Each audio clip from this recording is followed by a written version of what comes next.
a border battle in the football-crazed great Midwest. Favre, Rodgers, Vikings, Packers. And a lot of enthusiasm here in what's now known as Mall of America Field at the Hubert H. Humphrey Metrodome. Want to see Favre against the Packer defense? You're going to have to wait a few minutes. Green Bay's won the toss and will receive. Brian Longwell kicks to Will Blackman. Flash bulbs popping everywhere. Off we go from downtown Minneapolis. Blackman returns to the 25, tackled by Hussein Abdullah. And here comes Aaron Rodgers. You know, people like to compare Aaron Rodgers to Brett Favre. Aaron Rodgers has started exactly as many games as Tavares Jackson, the Minnesota backup, until tonight. This is his 20th start. The record's poor. The other numbers are really good. He hasn't had much of a running game the last year plus. Has an offensive line that's banged up. Part of the story here tonight.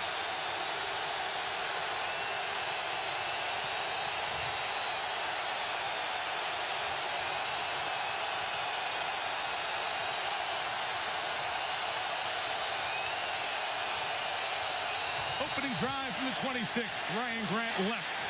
No gain. Vikings have an awesome defense, so it'll be Grant and the Green Bay offense trying to slow him down. 99-yard season high for Grant last week. Donald Driver could become a Packard record setter for receptions with Jennings and the two tight ends who work so well in the offense. Up front, Chad Clifton doesn't start at left tackle second straight week. Collins, Spitz moves from center to left guard. Scott Wells, the backup, steps in at center. And over at the right tackle, Barber, 78. He's had issues as well the last couple of games. The Packers choose to spread him out here on 2nd and 11. Rodgers, a little check down to Grant, and the running back has the game's first down. At the 39, Madieu Williams, the tackle, a gain of 13. Well, that's one way to slow the pass rush down. Aaron Rodgers gets a high percentage completion. You're going to see a screen to the left side right here. Good phasing. You see Jason Spitz get the kick out at the numbers. Nice job by Jordy Nelson, number 87. That's a big completion. Mike McCarthy told us that he would like to get Aaron Rodgers comfortable early in the game, the short, quick passing game and the screen game. Second run for Grant. This to the right. Donald Driver got a good block for him. Out to the 45-yard line. The Vikings want a holding flag on that. And we'll see if they get it. There's a flag down. And our referee is Gene Steratore. Like Driver hooked and Tawan Winfield right there. Holding. Offense. Number 30. 10-yard penalty. Replay first down. Oh, John Kuhn, the fullback, number 30 instead of Driver, 80. So I'm with you. Driver and Winfield tied up there. This crowd's going to be very loud and impact the game tonight when the Packers have the ball. Well, this is not what Mike McCarthy wanted. He said we got to eliminate sacks. We must eliminate penalties. These down and distances are killing Green Bay early in the season.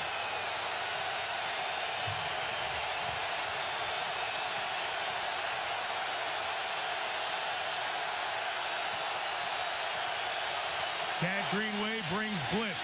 Rodgers gets rid of it quickly. Jermichael Finley, the tight end, tackled by Winfield. Only a gain of a couple of yards. They're hard to run on. That gives you a lot of long second and third downs. They have the best defensive line in the NFL. Jared Allen, the two Williams, and Ray Edwards up front. E.J. Henderson in the middle. Back off a toe injury last year. Huge to the defense with Greenway and Lieber. Winfield, Griffin on the corners. Johnson and Williams the safety. Mike McCarthy told us last night. The cornerback Winfield, one of the best players in the NFC. Not corners, players.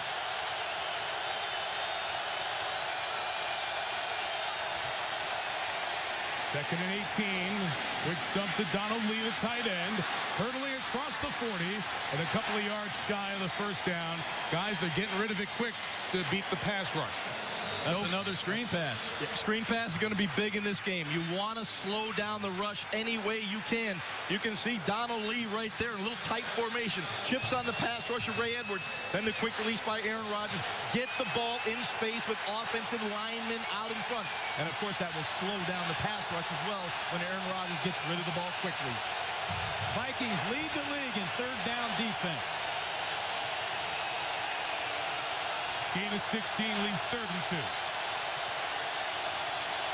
Deshaun Wynn is the back, and we have markers down, killing this play. And Aaron Rodgers say, hey, wait a minute, Ray Edwards, I can hear the whistle. Why can't you? What, are you kidding me? False start. Offense, number 78. 5-yard penalty. 3rd down. Alan Barber, right tackle. You know, when you try to do a lot with the snap count in a noisy place like this, sometimes it really hurts your own offensive lineman. They send a receiver in motion, they restart the cadence, and you see the right tackle, Barber. He's got to peek inside, Ron, and see the ball snapped. That's tough sledding in this noise early in a ball game. Tough enough you have Ray Edwards bearing down, and you got to turn your head back in to see the ball and key the ball for the snap.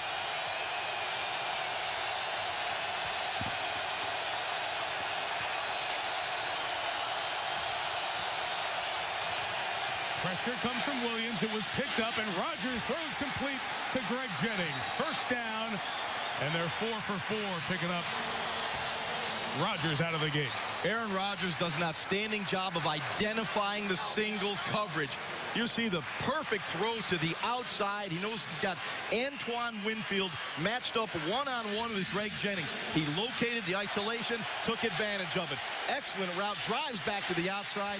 Accurate throw with a lot of zip on it from Aaron Rodgers. Packers do this a lot. Full house in the backfield. 3 backs. The first down, another quick throw. That time, Driver couldn't bring it in. He's 5 flags, or 5 catches shy, I should say, of Sterling Sharp's all-time record for Packer receivers. I think that's what Green Bay wants to do. They want to vary the setup of Rodgers. 3-step drop, slow him down with a screen, and mix personnel groupings. That time they had 2 fullbacks, a tailback. Mike McCarthy's throwing a lot at the Minnesota Vikings here early. And, John, I think the next step to that will be some play action and then some movement outside the pocket. That would be part of the plan.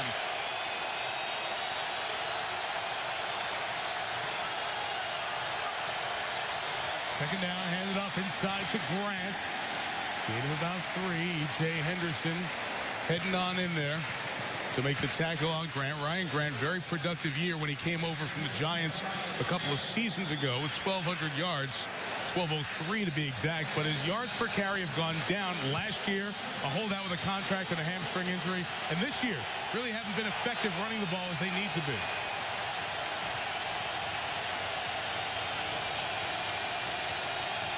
He's out. Wynn is the running back on 3rd and 7.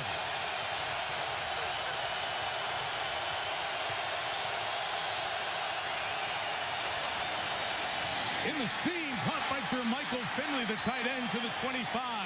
First down and a gain of 17. I'll tell you, Aaron Rodgers is off to a great start. He's using everybody. Quick shotgun. It's hard to throw the quick passing game out of the shotgun, but he does a great job looking off coverage and throwing a strike to a 6'6" tight end. That's what I like about Jermichael Finley. He can play in space. John, you nail it with the eyes. He looked out in the flat, and Chad Greenway just jumped the flat route and opened up a big old window to throw the football in there to Jermichael Finley. Great opening drive, a first down toss, nobody open. Jared Allen forced it out, recovered by the Vikings, Brian Robinson.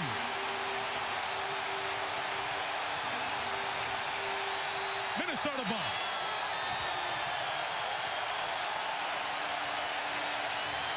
A feed coming off the end.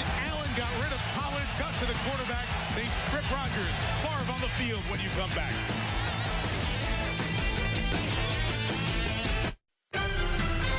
ESPN's Monday Night Football is brought to you by the GMC Sierra, the official vehicle of the NFL. Van Heusen at JCPenney. Voice your choice at jcp.com/fans. And Bud Light, with just the right taste that's not too heavy, not too light. The difference is drinkability. That is some of the memorabilia in Brett Favre's Steakhouse, which is a long pass from Lambeau. You can see Lambeau from out front there. Those folks are gathered and watching, some with purple, some with Packer colors. We'll be checking in on their reaction as the night goes on. Favre is waiting here for a minute to take the Viking offense out because that play was challenged by Mike McCarthy. Was it a fumble or not? Let's take a look at it. The key is to watch Rodgers' left knee, and I think this is clearly a strip sack and a fumble. No doubt. Ball is out there to Jared Allen, who's done that 18 prior times in his career. Combines with Brian Robinson. Well, when you throw the ball quick, you tell your tackles we have to be aggressive and cut block these defensive ends. Therefore, the quarterback has to get rid of the ball, and if you hold it too long, those defensive ends get up off the ground, and guys like Jared Allen, they do not quit. They are relentless. They continue to hunt, and that's a case right there where Aaron's got to check the ball down or get rid of it. That guy right there is scary. Yeah, and Aaron did have Ryan Grant available to him. He decided to move to his left. Consequently, you get the fumble. Brian Robinson coming from his right, and Jerry Allen on his left. All right, here's Gene Steratore, the referee, with the challenge result. After review, the ruling is confirmed. It was a fumble recovered by Minnesota. First down, Minnesota. Green Bay will be charged with its first timeout. And they'll only be able to challenge one more time here tonight. So that gives the Vikings the ball at the 33-yard line. As far from the offense will get going. And, well, I guess, guys, that surreal moment has arrived. For the first time, Brett Favre and the Green Bay Packers on the same field, but on different sides.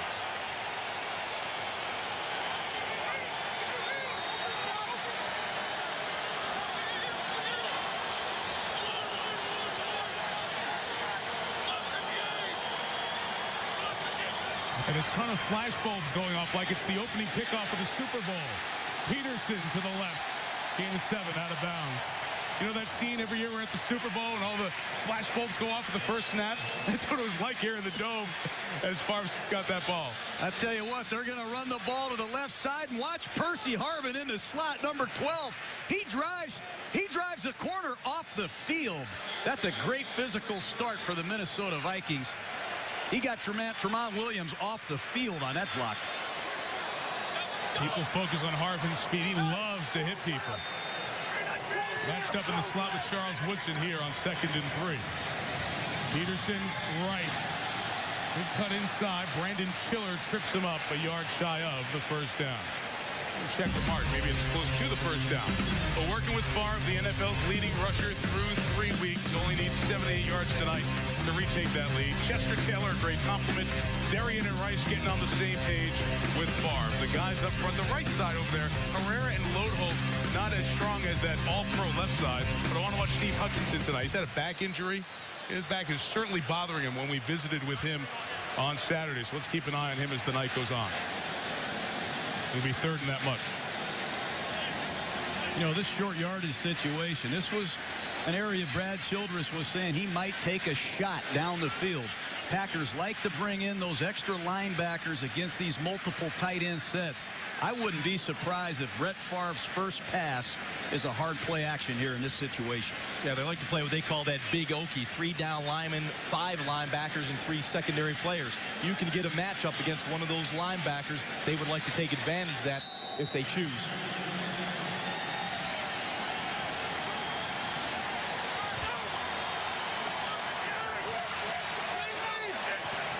Third and short, stretching it to the left with Peterson.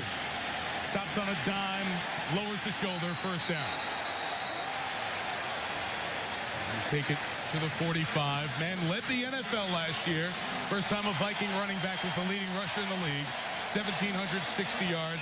And how about that 180 he had in the opener against the Browns? Just picked up right where he left off, and he's murdered the Packers in his 4 times against them. Well, he has every element in a running back that you want to have. The speed, the power, the quickness, the lateral agility. He can block, he can pick up the blitz, and he just plays with an edge. He's a violent runner.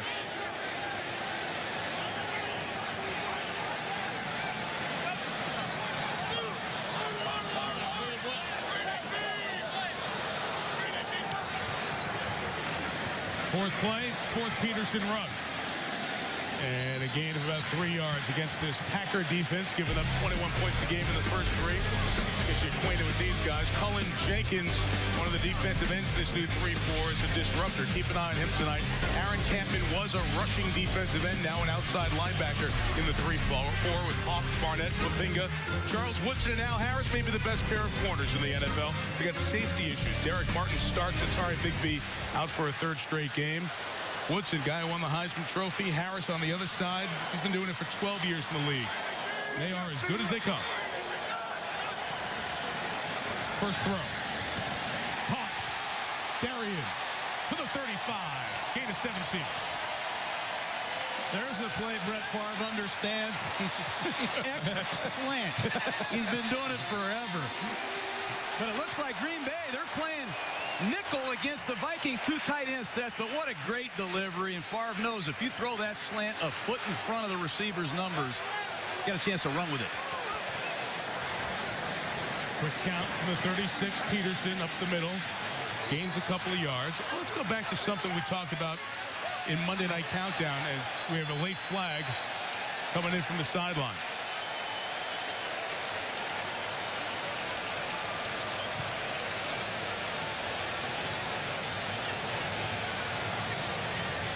Unsportsmanlike foul, taunting, defense, number 54, 15-yard penalty, automatic, first down.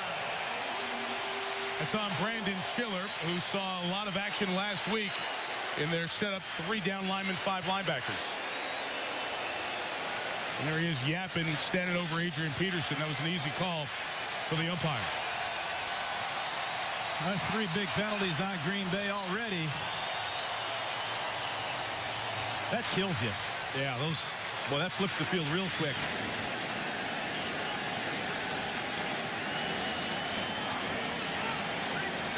Vikings in the red zone at the 19.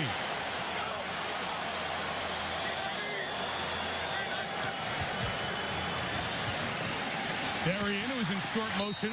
Woodson shows him the sideline, a gain of 3. I want to come back to that point that we made in the pregame. That Brad Childress, if Favre's emotional, he's throwing rocket balls, and it really has the adrenaline pumping, Brad Childress can help calm him down by calling plays that'll keep him calm. Absolutely. Let's hand the ball to Peterson, which they've done 5 times already, and let's throw a couple high percentage throws that Brett really likes, and they've done a nice job getting him a couple completions. Let's see if they can finish the drive.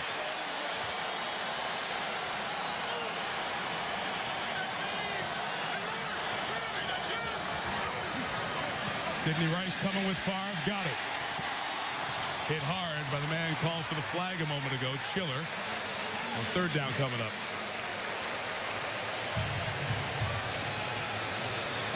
Well done by Brett Favre. You'll see the action fake to the inside to Adrian Peterson. He knows got Sidney Rice coming across. Nice high percentage throw. Positive plays for Brett Favre. Get him into the flow of the game early.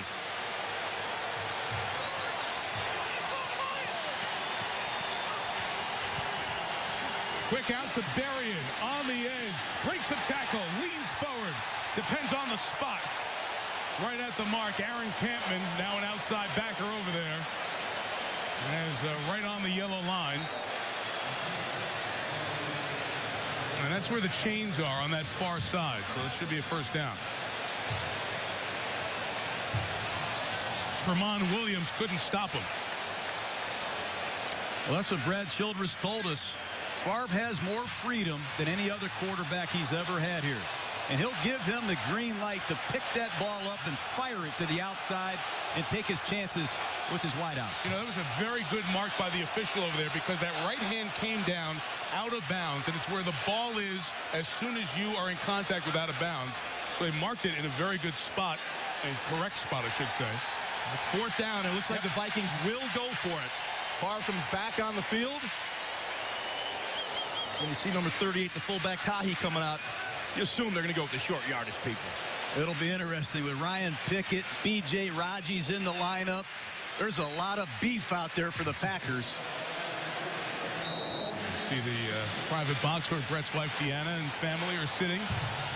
She looks like it's the 4th quarter and the end of the game, not the first drive. 4th and an inch.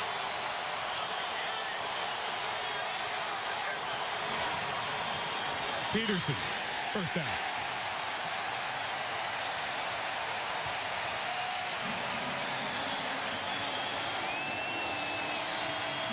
get in short yardage, give it to Adrian. A run behind Steve Hutchinson, your all-world left guard, and that's just what they did. Hand the ball to a great back behind a great left guard in a critical 4th and inches. Gutsy call by Brad Childress. Yeah, and B.J. Raji, their first-round pick from Boston College, just kind of submarined them, and Steve is laid on top of him. First and goal. Here's Peterson. Tries the left side. Gets it to the 2. That's the beauty of Adrian Peterson. The Green Bay Packers did an outstanding job at the point of attack. They showed good gap discipline. But watch Peterson. At the point of attack, he stopped. There's the great vision. He's able to get to the outside, the acceleration. You must play with discipline on the edge as well as the point of attack. It was a nice hold by Sidney Rice out there, wasn't it? Oh, jeez. Wasn't hold, it wasn't called. That's right. Peterson's run at 7 of these 11 plays.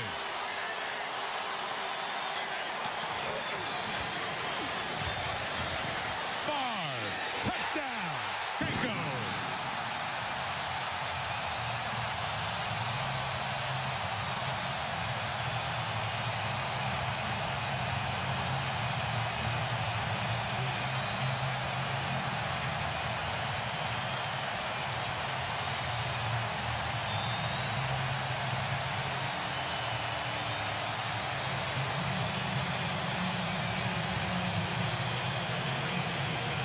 Another long-time former Packer, Ryan Longwell.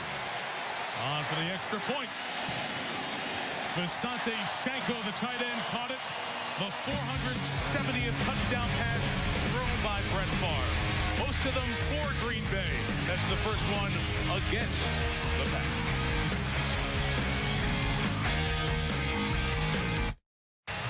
After Jared Allen and Brian Robinson combined for the strip sack, the fumble, Favre and the Vikings take over. 7 Adrian Peterson runs.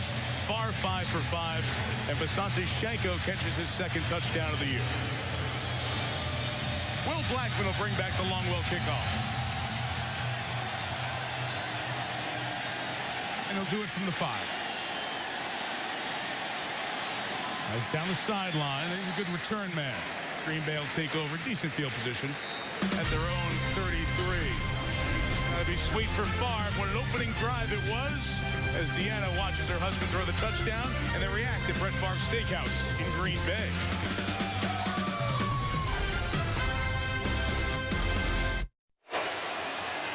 Rainy night in Minneapolis. Appropriate that we have a big top for this circus. Packers' second possession starts at their own 33.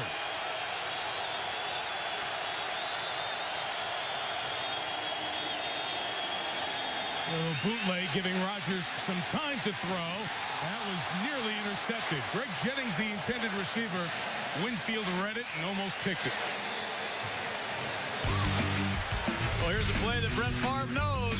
Little spider 2 crisscross. He's going to look for the fullback Tahi in the flat. He's the initial read. But if he doesn't have him, he knows Jimmy Kleinsasser is going to set the depth for Shanko on the backside. It's a front side, backside read.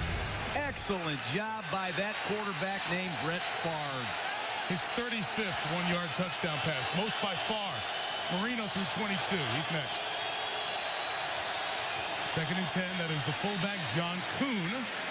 Nice carry out to the 38. Allen and Henderson tackle him. The Packers did move the ball well on that opening drive, Jaws, but Allen, the disruptor, caused the turnover. Well, Allen comes off the corner better than anyone in football. And Darren in college, he's going to have his work cut out for him today. College normally left guards have moved out the left tackle because of the injury to Chad Clifton. He has struggled against those speed edge rushers, and that's exactly what Jared Allen is. Clifton inactive tonight because of the ankle injury.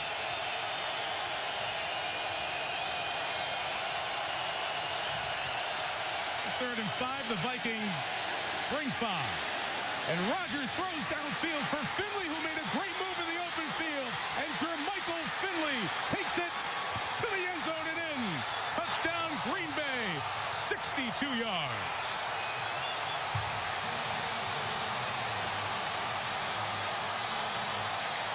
We talk about the mobility and pocket movement and awareness of Aaron Rodgers. Pressure. The Vikings defensive line was in his face. Watch the movement. Moves to his right. Finds Finley down the field. Throws the ball accurately on the move. You see Finley knee down as he reaches out there toward the goal line. The official had hustled down. He was right on the goal line and had the great view of it. Finley, the second-year man out of Texas with a big score. Extra point added by Mason Crosby. And in 3 plays, Rodgers responds to the far touchdown pass. A little mobility and one of his own. Extra point good. We're all even. It's 7 apiece. Well, Rodgers, with that big play, inflates the stats and able to respond to the Favre opening drive with a touchdown of his own. Both drives 67 yards. The big play by Jermichael Finley. And we're tied at 7. Both tight ends have caught touchdowns here tonight. And let's see what Percy Harvin can do with the kick return. Last week, Harvin brought one back 101 yards against the Niners for a touchdown. Yielding it at the 1. Good directional kick to pin him in. And then well covered by the Packers, with Corey Hall and Tramon Williams making the tackle shy of the 20-yard line. Drive 2 for Favre. Scored on the opening one. Favre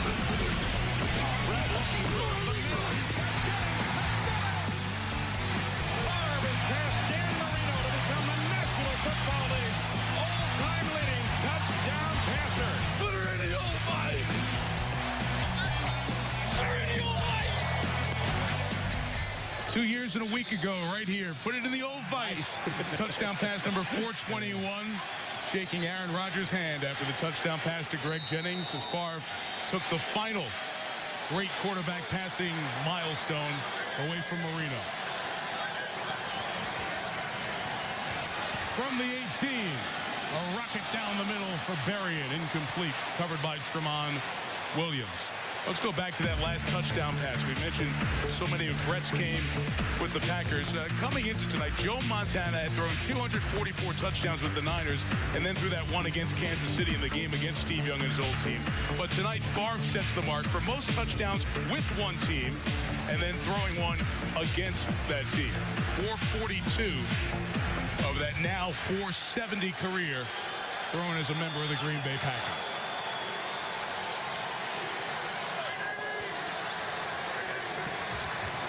With Harvin in the slot, they get it to Percy, who ran around Schiller and Jenkins, but slips and falls and is down for a big loss. Good job by Cullen Jenkins, forcing him back.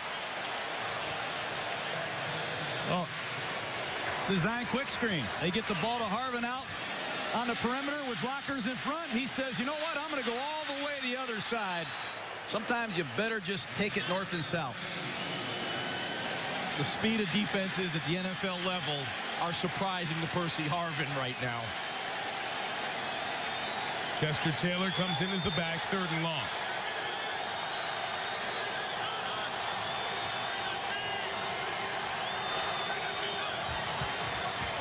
Packers rush 3. And Favre's pass is incomplete, intended for Taylor. Good zone defense behind it. 3 and out for Minnesota. Well, that's a 3-man rush, 3rd down and 15. And that's one of the things Favre was talking to us about. They're not totally on the same page. They're still growing offensively. Looked like he didn't know which way Chester was going to turn, over his inside shoulder, outside shoulder, but that's a routine play. Yeah, that system intelligence is fine, but it's a little nuance as the play is developing that they're not quite on the same page yet. Chris Kluwe punts for Minnesota. Blackman catches on the run at the 40 and brought down right there. Carl Payman did a nice job in coverage. Well, so much of this melodrama has played out over the last 17 months. There's Ted Thompson, executive VP, general manager of the Packers, played linebacker in the league. has been a part of the Green Bay scene for the early Favre years, then went to Seattle to run the Seahawks organization. He came back as the GM. It was up to Ted Thompson and Mike McCarthy to make the decision to move on, as I like to say, take control of their franchise and not wait for Favre to decide will he or won't he, and invest in the young quarterback they drafted in the first round, Aaron Rodgers. And without a doubt, this is the day Thompson hoped he'd never see Favre playing against his Packers. Rodgers from the 41 to Finley.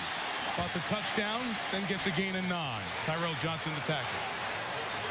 You know, guys, I'm reminded of our visit with Ted Thompson last year before the Packers played their first game in the regular season without Brett Favre, and he said it was really hard signing that paper as a GM. When it's a trade, you got to sign the paper. Signing the paper that traded Brett Favre away from the Packers. You know, it was a difficult decision. There's no question of that. But if you saw Aaron Rodgers like Ted Thompson did for 3 years, you knew you had a guy that was going to be your quarterback for a long time. Tough choice, but the right choice.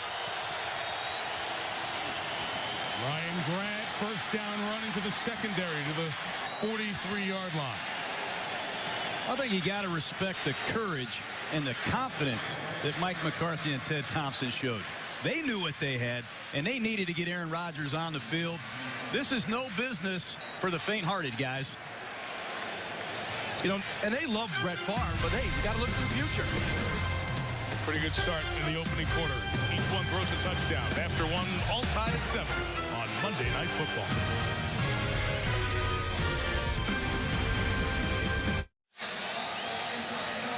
The 16th largest metropolitan area in the U.S., Minneapolis, St. Paul, or 4.5-hour drive from Green Bay. And a few have made the trip across the border here tonight. All tied at 7. Second quarter, Monday Night Football. Mike Tirico, John Gruden, Ron Jaworski, Michelle Tafoya on the sideline. After a good first down run by Grant, Rodgers is sacked. Took a direct shot from Ben Lieber. Aaron Rodgers normally very good outside the pocket. He got on the edge, and usually he can find somebody open. Here he boots out to his left, eyes downfield, but Lieber just had a beat on him and put a shot on him. Rodgers normally would get rid of the football here, but Lieber was on him so quick, he didn't have a chance. Loss of 7. Good play by the former San Diego Charger. Has been on good defenses the last 4 years.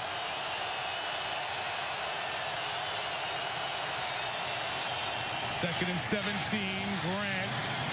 That initial hit by Pat Williams was big, or else Grant may have had a bigger gain than the about 6 he just picked up. Talk about running against the Vikings. That's hard, man. Last 3 years, 1, 1, and 1. NFL history, a 3-season span, only 71 yards allowed those 3-year stretch. Nobody's ever been that good stopping the run. Yeah, and they also have the #1 rusher in Adrian Peterson, and that's never been done lately either. They know how to stop the run, and they know how to run the ball. Let's go back to the Cowboys with Emmitt Smith to find the other time that was done. Top run defense, top rusher in the league. The Packers go empty, no one in the backfield. Here comes the pressure. And Rodgers throws, caught by Driver, takes it up the sideline, and might be close to field goal range with that pickup. It's going to be 4th and a couple and a field goal attempt of 53 if they choose. Yeah, and you see the pressure coming on Aaron Rodgers from his right side. You know, we had the single coverage down the field. Didn't have time to get a look at it, so he checked it down to Driver. Close to the first down, but in field goal range. And they're going to go for it here, or at least show that they're going to go for it on 4th and 3. And I think it's a good call. You're in that red zone fringe area. Yep. You got a great young quarterback. Let him play. Finley, the tight end, to the bottom of the screen. And Rodgers throws. It's off Driver's hands and caught on the deflection by Jennings for a first down. Out of the hands of Driver, hit by Henderson, deflects in the air, and Jennings got his hands on it. Ruled a catch. Well, you'll see the quick looky pass to Donald Driver.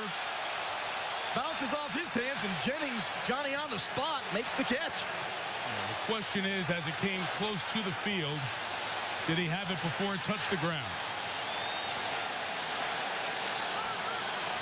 They're telling Childress to challenge. He gets the flag. No, they couldn't get the flag thrown in time. Grant runs to the right. Winfield spills him for the loss of a yard. Very comical. There's a red flag, the challenge flag on the 40. The word came down from the booth above to challenge, and you got people scrambling to try to get the flag out of Brad Childress's back pocket to throw it. Yeah, now you're going to have a replay to see if he threw his flag in time. There's that guy, Jennings, coming out of nowhere and making a play. That's just playing football in great concentration. I think it's going to be incomplete.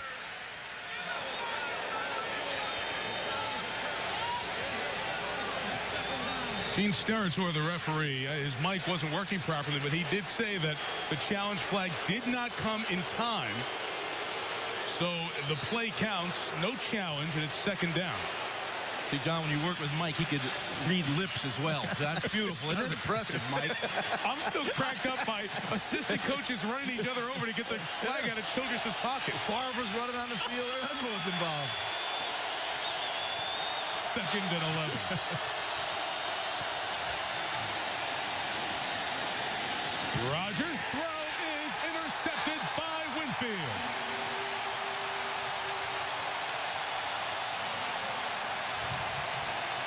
Well, you got the ball without the challenge.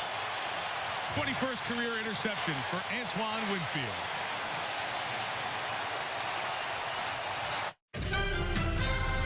ESPN's Monday Night Football is brought to you by Applebee's. It's a whole new neighborhood. EAS Mioplex. You're not done yet. For a free sample, go to EAS.com. The Sears Blue Electronics Crew. Sears. Life well spent. And the United States Air Force. Experience more at airforce.com. Back in Minnesota, only one turnover first 3 games, but 2 in the first half here tonight. Greg Jennings over there and Aaron Rodgers looking at the pictures, trying to figure out what went wrong on that drive. The Vikings will take over at their own 23. I can tell them what went wrong. Antoine Winfield did an outstanding job of looking back in the backfield and reading the drop of Aaron Rodgers and timed it perfectly, jumping the O-cut.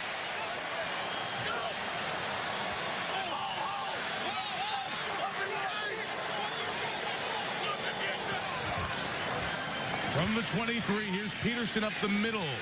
4-3, and let's go back to the interception.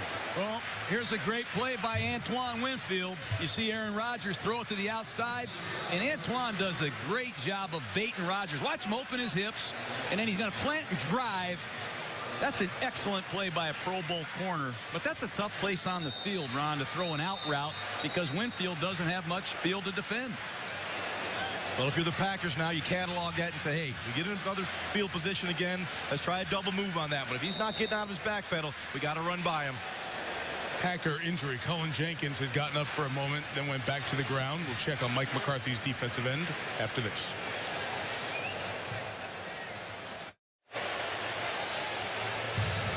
Cullen Jenkins getting off the field under his own power.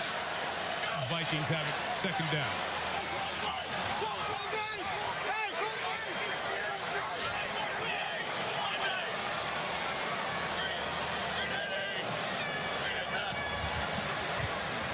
And Favre stretching it to the right with Peterson. He's third and short.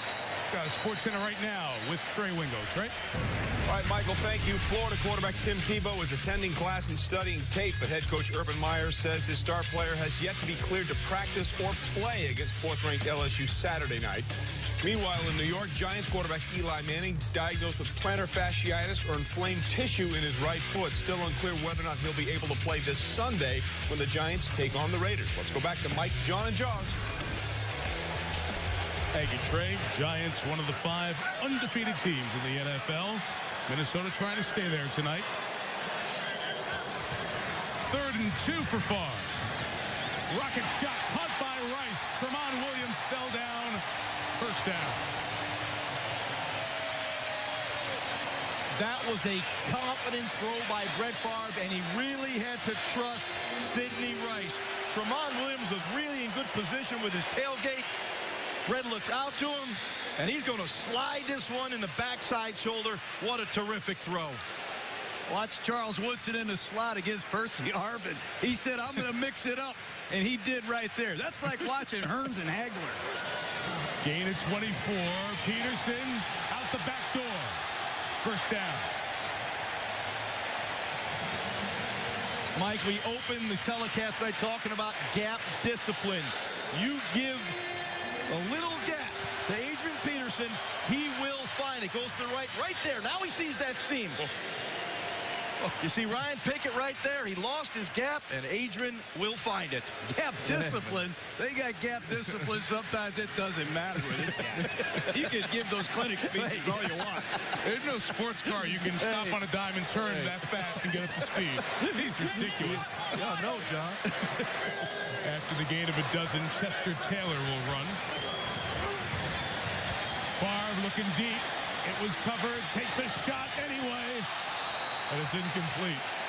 Aaron Campman, a longtime teammate of Favre's, took him to the ground. I tell you what, I used to coach. Got a flag. I used to coach this guy, Charles Woodson. One time he's getting Percy Harvin. Now he's taking Shanko out of bounds. Prior to the pass, holding, defense number 21. 5-yard penalty, automatic, first down. I don't know. That's good old Raider bump and run football right there. Charles Woodson, he's having as good a year as he's ever had, and he's lining up against anybody that wants to play against him. For 12 years in the league. As Favre unloaded the ball, it was his old teammate Campman taking Brett to the ground. So a gain of 24, a gain of 12, the penalty on Woodson. And from the 28, Peterson. No place to cut back that time. Johnny Jolly with a loss of 2. All right, John, let me give you my clinic speech again. If you maintain your gap discipline, you have a chance to stop Adrian Peterson like they did there. Every single play, you must win your gap and hold it. You know, watching Brett Favre play quarterback against the Packers, I remember all the years where he was in Green Bay wearing that red jersey. Don't hit Favre. Don't hit Favre. Yeah. And these Packers are trying like crazy to hit Favre right now. In some ways, Campman's been waiting 7 years for that shot at him, right? Peterson's run 11 of the 20 Minnesota plays. Now he's got a catch. Taken down in the open field by Al Harris. That's impressive. That's one of the things people wanted to see Al Harris do is tackle. He's been a bump and run artist in coverage. Nobody does it better. But now he's backed off the ball. He's playing zone coverage. And this is a NFL down for a corner. This is a business decision right here. And that's really impressive by Al Harris. Dom Capers told us this guy does it all. He's an outstanding tackler. Got a lot of pride. Dom, the old head coach in Houston and Carolina. Now the defensive coordinator of this 3-4 for Green Bay. Woodson playing a game with Favre. 3rd and 11, a shot in the seam, caught by Berrien. First down. Any questions about Brett Favre's arm are dispelled right there. That's that little void in that cover 2 behind the corner in front of the safety.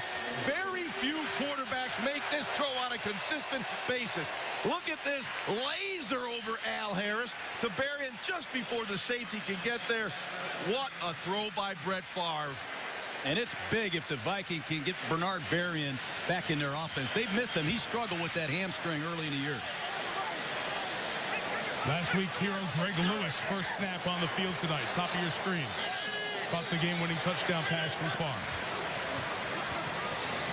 Peterson, Campman, Barnett, and Clay Matthews, the first-round pick combined for the stop. They're trying to run the ball on the edge. All the Packer players told us last night, Peterson is really working to get the ball to the outside. And the last 2 times he's tried it, Green Bay's done an excellent job of forcing it back to the inside where their help is. That's impressive defense. You know, John, I've studied Peterson coming into this game. He's run 27 times to the left for 168 yards, 27 times to the right for 168 yards. Pretty good balance. Replaced by Chester Taylor here. Favre throws to Nafahu Tahi, the fullback. Tackled by A.J. Hawk. 3rd and long coming up.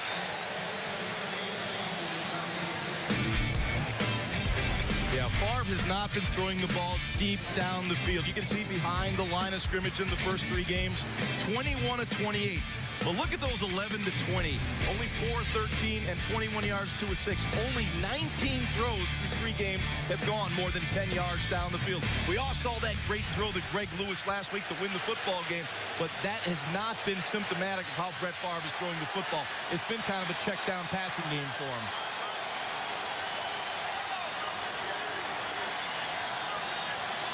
3rd and 11. Packers bring Woodson off the corner. Favre throws. Touchdown. Sidney Rice.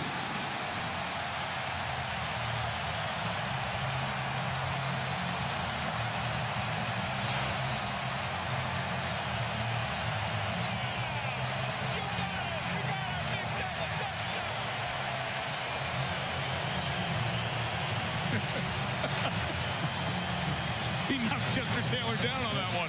Well, there's nothing textbook about this. Looking left, giving ground. That's amazing that he can do this. Look at the eye discipline. Looks left, pumps left, falling backwards.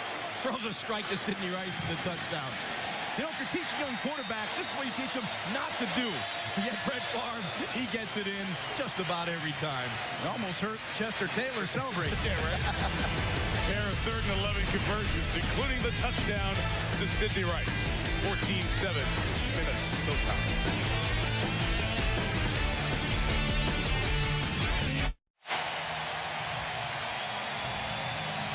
Couple of Green Bay turnovers, couple of Minnesota drives for touchdown. And like the first scoring drive, Favre hit all 5 of his passes. First touchdown pass to Shenko, that one to Sidney Rice.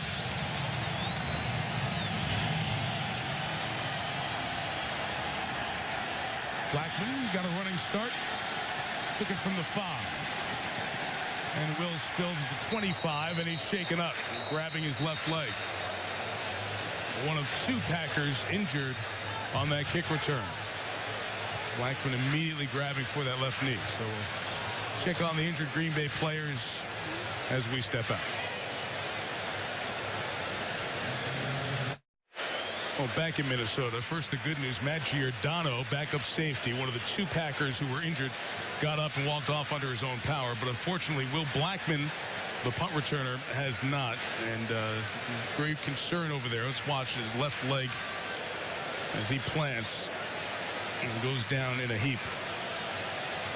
Terrific punt return, John. We were talking about that before the game. This guy's returned punts for touchdowns 3 times in his career.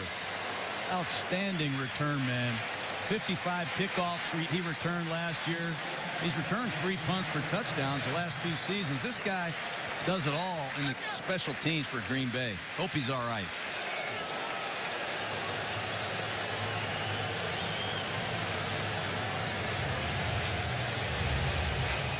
Jordy Nelson, the 3rd wide receiver, one of the 2 number 3 wide receivers. They use Nelson and James Jones about as much equally at that receiving spot. Nelson would likely be the guy to take over a kick return, both kickoffs and punts.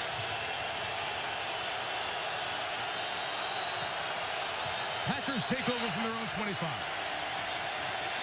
And Rodgers swings it out. Deshaun Wynn dropped it incomplete. Mike McCarthy, coach of the Packers, guy you've known, John, for a long time, going back to college days.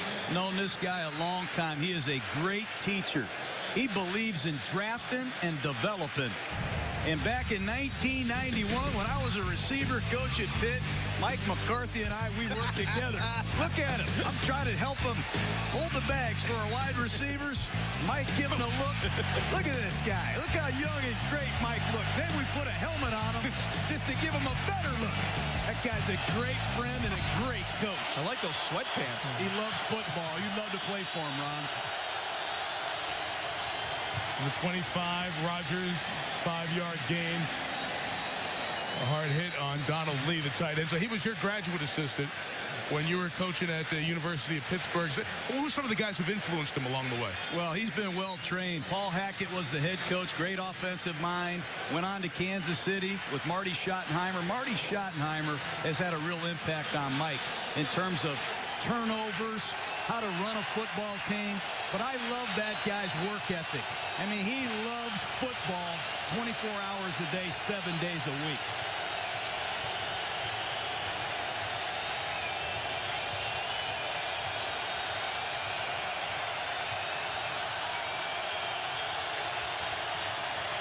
Third and 5. Rodgers couldn't get away from Allen. Ray Edwards and Jared Allen combined for the sack. Jared Allen matched up against Darren College. That's the matchup that favored the Minnesota Vikings. You'll see College number 73. He gets a good initial jam on him. But look at Jared Allen. He's persistent. He's got great energy, a high motor. Works to get to the quarterback and brings Aaron Rodgers down. What a motor. Third sack by the Vikings tonight. Lefty punter Jeremy Capanos kicks. Jamar Johnson from the 26. Brought down to the 44 by the long snapper, Brett Good. There'll be good field position for the Vikings. Allen, a big impact guy. Most times when the Vikings face pass situations, able to get another one, rope him up and bring him down. So the AFC East next Monday night, Mark Sanchez and the Jets coming off that first loss. Ronnie Brown ran very well in support of Chad Henne, his new quarterback. Jets Dolphins. See you from South Florida next Monday night, 8:30 Eastern time for Monday Night Football. Look forward to seeing that Rex Ryan aggressive defense. They blitz more than any team in the NFL. It's Rex against the Wildcat, huh? Yeah. Happy birthday. Well, we made it almost an hour without a Wildcat mention. Guinness Book of World Records. Favre taking over from the 43 as Peterson runs left. Tied up, and they took the ball out of his hands, and it'll be a touchdown for Clay Matthews, the rookie. Adrian Peterson, who has the strongest hands you'll ever find, but has had fumble problems. He was held up, and they took it out of his hands.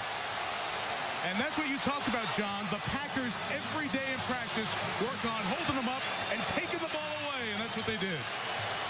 What a huge play. Dom Capers came to Green Bay as the new defensive coordinator, has really put an emphasis on it. But take a look at this. Here's Peterson. The ball's in his outside arm, and out of nowhere, Clay Matthews, who's got pretty good football genes, by the way. I would say so. The whole family does a great job of ripping it out of his body. That is a big-time play. Wow. Huge turn. Ripped it out. Took it back to the end zone to tie this up. 42 yards on the return. That is the 15th fumble by Peterson in his 2 years plus 4 games. And Matthews gets his first NFL touchdown. And, Ron, we talked about it just a moment ago with Mike McCarthy. They drill this every day, much to the dislike of the players, over and over. Strip drill, strip drill. Yeah, pays dividends. They work on pounding the ball out, punching the ball out. The players don't like some of those drills, but this is when they begin to like them. You'll see the first 2 tacklers hold Adrian Peterson up. Then Clay Matthews comes in, and he's just going for the football. They've got him stopped. The second, third, even fourth guy come in, punch the ball out, rip it out. Whatever you got to do, jar the ball loose. And I'll tell you, Colin Jenkins, number 77 for the Green Bay Packers, is playing with an unbelievable motor tonight. Sideline to sideline. He's given Steve Hutchinson all he wants in there at left guard. But what a turn of events here. You may have heard this anecdote. When we've done Viking games, other folks have done it. You shake Adrian Peterson's hand, you feel it for a day. It's amazing to me that a guy with those hands, so strong, so big, has lost more fumbles than any running back in the league the last 3 seasons. 15. Mike, he runs, with such violence. He's always fighting for the extra yard. Rather than going out of bounds, rather than go down, a lot of times he's going to take that second pop, that second, third pop, and a lot of those are the hits that jar the ball loose. Yeah, but what you do as a head coach, and I'm sure Brad Childress will do it right now, you come right back to him. You just go over there and say, hey, we're coming right back to you, big fella.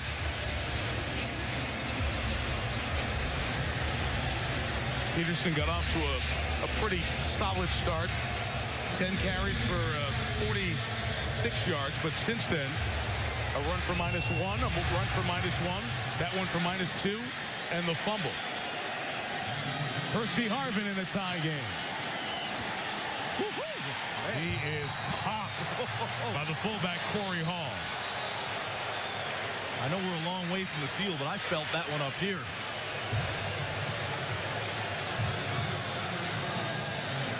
Wow. Welcome to the NFC North rivalry, Percy. That was a nice strike. Got excited there, John. Oh. A little coaching mentality came back when you see that.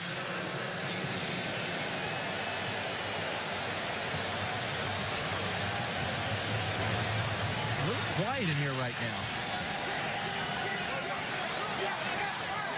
See 21 of our 28 points off turnover here tonight. Peterson out for the moment. Chester Taylor the back. Favre shot downfield. Darian adjusting to the ball in air. Incomplete. Here's Michelle. Well, guys, kick returner, punt returner Will Blackman left the field. He left on a cart. This is him a few minutes ago getting taken off the field. He's going back for x-rays on his knee. It's that right knee, and his return obviously is doubtful, Mike. Okay, Michelle, thanks. That'll be a big loss, not just tonight, but beyond, if it is as serious as it looked when Blackman came off the field. Green Bay's already lost a couple safeties. They can ill afford many more injuries in that secondary. Yeah, their starter, Tari Bigby, is out this evening, out of on the field. You're pretty thin there. Second down. Here's Taylor running. He was popped by Brandon Schiller for a gain of 3. Really enjoyed visiting with Brandon Schiller last night. He's a guy who wasn't playing much, but they went to a different defense last week with Steven Jackson, Jaws. Yeah, and I thought we'd see a little bit of it tonight because, you know, Steven Jackson, the go-to guy for the Rams, Adrian Peterson tonight, that 3-5, that big Okie, and Brandon Schiller had a big game last week, but he's making some plays tonight. Not in the big Okie, John, but he's making some plays. Brandon Schiller already in on 8 tackles here in the game tonight. Jaws was all over that. I invited him to the production meeting yesterday. Third and 7. Here comes the pressure. Favre zings it complete to Rice. First down to the 35. Gain of 16. Well, here's one of the things that's a little bit strange on a third down and long situation. Take a look at it. They're going to blitz both inside linebackers and drop Aaron Campman into coverage. He's got Chester Taylor, the screening back. That's got to be driving Campman crazy. Favre's hit 4 straight third downs. 2-minute warning in Minnesota.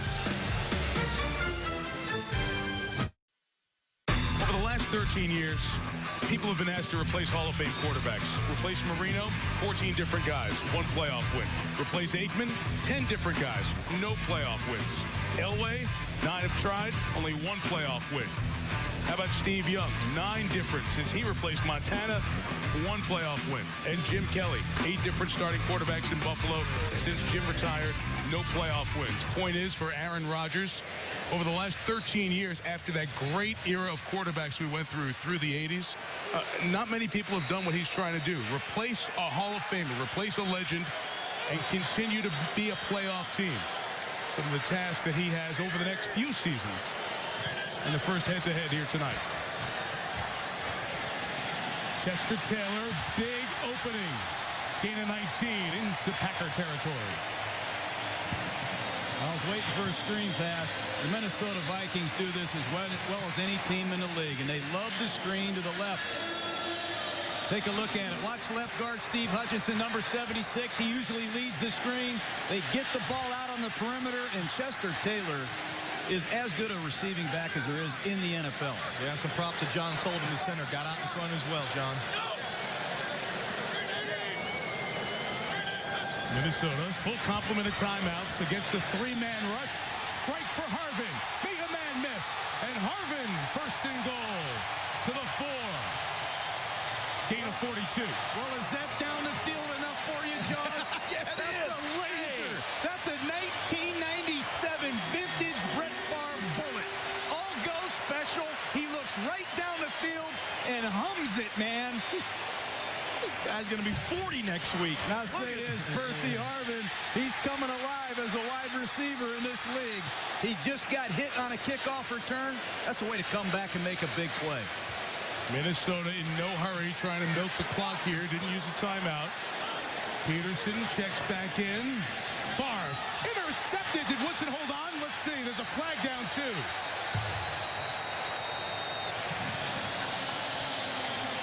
We got a couple of things.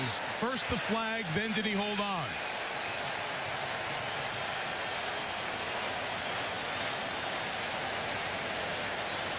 The quick shot was intended for Sidney Rice. There are 2 fouls on the defense. Offside, number 55. A penalty is declined. Also pass interference. Defense, number 21. That foul occurred in the end zone. By rule, the ball will be placed at the 1-yard line. First down and goal, Minnesota. Here's the interference flag.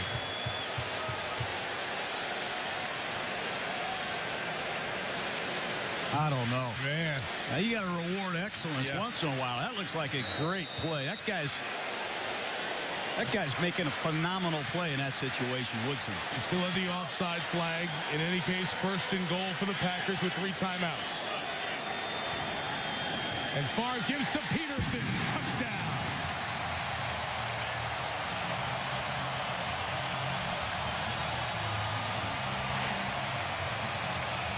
Defense, number 51. Penalty is declined. Result of the play, touchdown.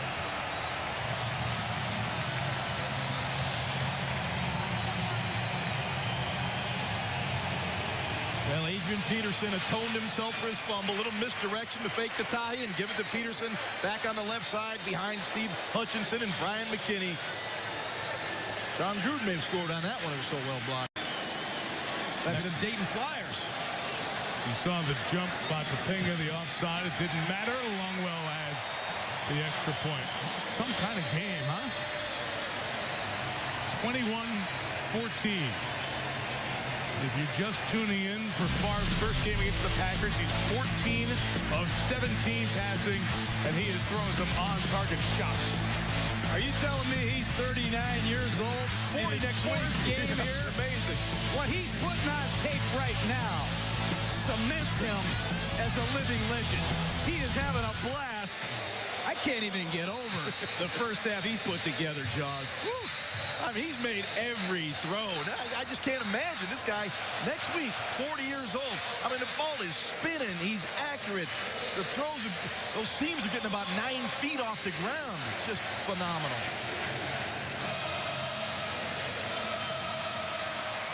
But just look at the interaction on the sidelines.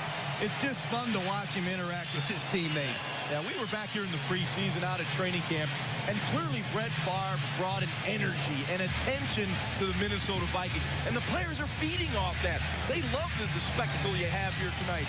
You know, Minneapolis has been buzzing all weekend. It's been great what Brett Favre has done for the city and this organization. Jordy Nelson now back to return kicks for the Packers. Second-year man has it from the 6.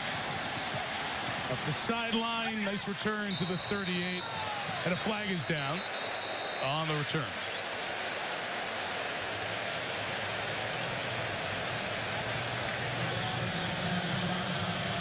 During the return, holding, return team, number 62. 10-yard penalty, first down, Green Bay. John, you talk about Favre. You've been around him when you were the receivers coach in Green Bay. Well, some of the best plays he ever made, best throws were on the practice field. I brought a few. Here's 1992. Just dropping back the pass. I mean, some of the throws he made, Steve Mariucci, Mike Holmgren, we used to just drive down the street and say, how about the throws this guy made in practice today? This guy threw 5,000 passes a day in 92, 93, and 94, and Mike Holmgren wore him out. And look what it's become. That's great stuff. Gruden's ball. 2 timeouts, 25 seconds. Rodgers incomplete as Jared Allen was ready to bring him down. Yeah, when Jared Allen gets in these situations where he can just go get in that jet technique and just take off after the quarterback, he is one tough hombre to block.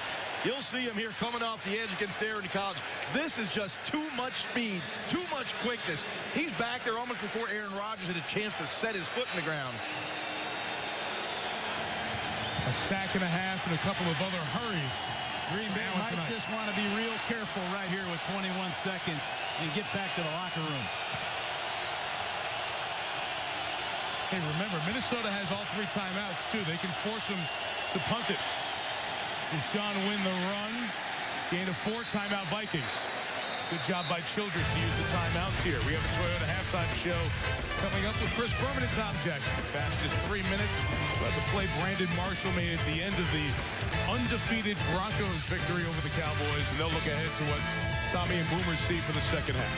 Toyota halftime show seconds away.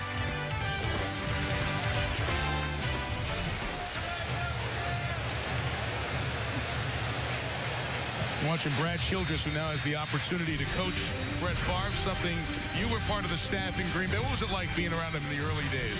It was thrilling just to be associated with him. I didn't coach him. I was a receiver coach.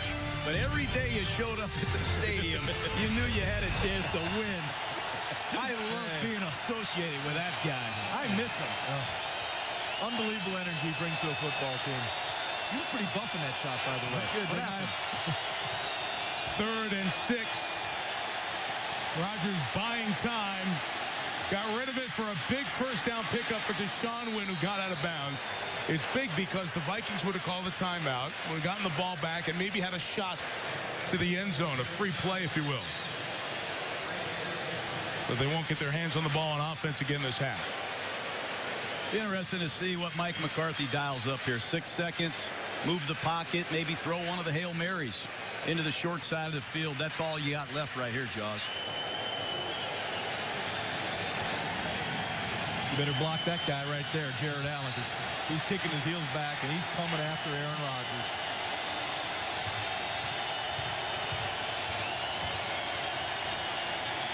Something quick to Greg Jennings up the middle, down at the 48. Did they get the timeout? Rodgers went over to the referee, Gene Steratore. Gene's blowing his whistle here at midfield. I don't know if this half's over. The Vikings are leaving. What's whistling back here? I think there's another play. I think Rodgers got the timeout, guys. He was right in the face of Gene Steratore, the referee. Good awareness from Aaron Rodgers. A lot of times you see that quarterback running down the field, then call timeout. The minute he got the completion, he turned to Gene. He said, timeout, timeout, timeout. Favre's checked out already. Yeah, he's... You know, the receiver has to be down. The receiver has to be down.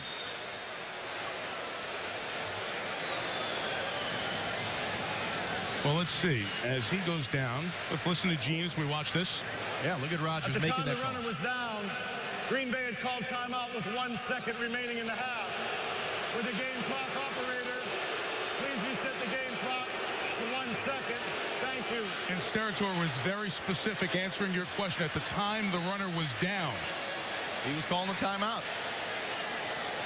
I mean, how many times have we seen the quarterback running down the field with his hands up in the air? The referee is right behind you.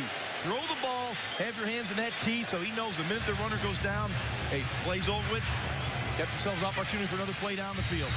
Well, here's a play Aaron Rodgers certainly has the arm strength to execute. Get it into the end zone. And guys, just checking that play with the clock, it was the right call. There was a second left. Well done by Steratore, the referee. Final play of the half. Rodgers looking for space to throw. Allen coming. Rodgers heaving downfield. Gets knocked down by Madieu Williams and brings us to halftime. Look at these guys yelling at Allen for taking that shot there at the end of the half. And Jared Allen going right over to the Packers staff. And he's being pulled away by some folks as Steratore, the official, has to get him out of there. Here's the rush by Allen at the end of the half. Jared Allen now, Aaron Rodgers rolls out. He's going to throw this, and Jared Allen, there's nothing wrong with that shot. And the Packer bench was unhappy with it, and they were yelling at Allen as he's led off the field. Vikings get the ball first, lead by 7. Here's Chris Berman, Toyota halftime show. 60 plays, 35 points, about 6 yards per play. There has been no lull in the energy of this one. Vikings lead by 7. They get the ball to start the third quarter of Monday Night Football here at Mall of America Field. New name, new sponsorship sold by the Vikings here at the Hubert H. Humphrey Metrodome.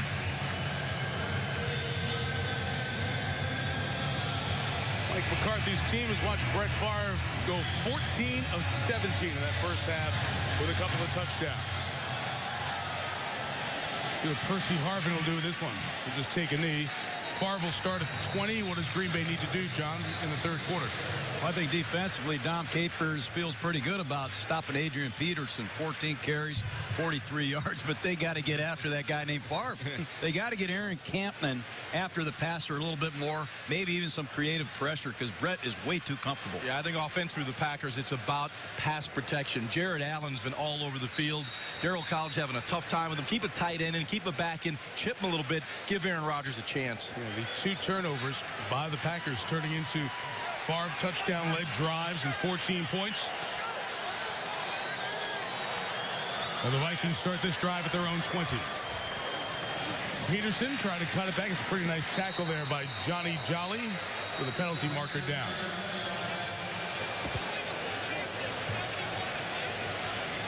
No flags on the Vikings in the first half.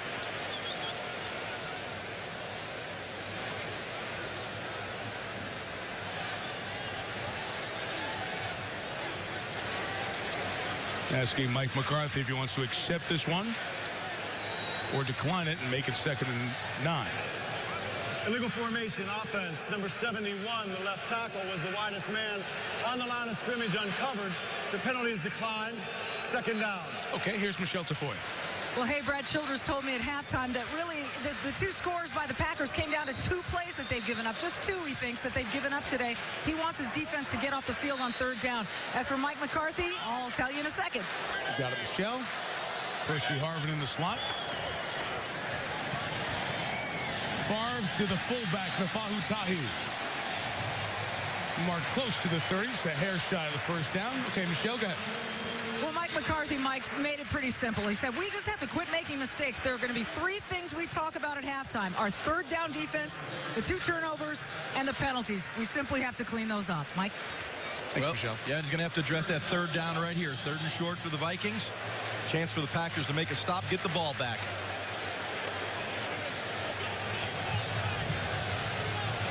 See, both teams have been very good converting 3rd downs. But the Vikings converted a couple of 3rd and 11s that kept touchdown drives alive. Peterson left, gets this one, and bounces for a gain of 6 to the 35. Well, we talked about Aaron Campman. He's got to pick it up in the second half. He's playing a new position. They got him playing in a 2-point stance. Looks a little awkward and different. This is a premier player in pro football. But he's playing in a 2-point stance. He's dropping into coverage. He's doing some things he's never done before. I think they got to put his hand down and let him rush this rookie right tackle out of Oklahoma. They miss his physical presence.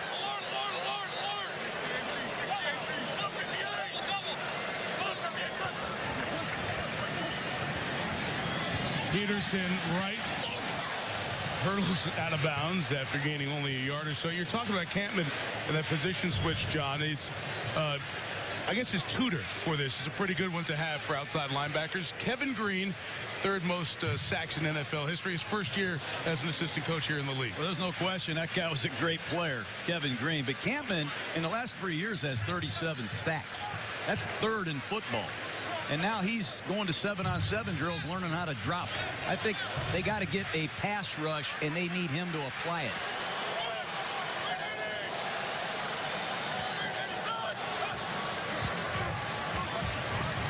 A far shot caught by the tight end Shanko for the 1st down at the 44-yard line. They brought Campman on a pass rush there, and it voided the area for Shanko. 1st down for the Vikings.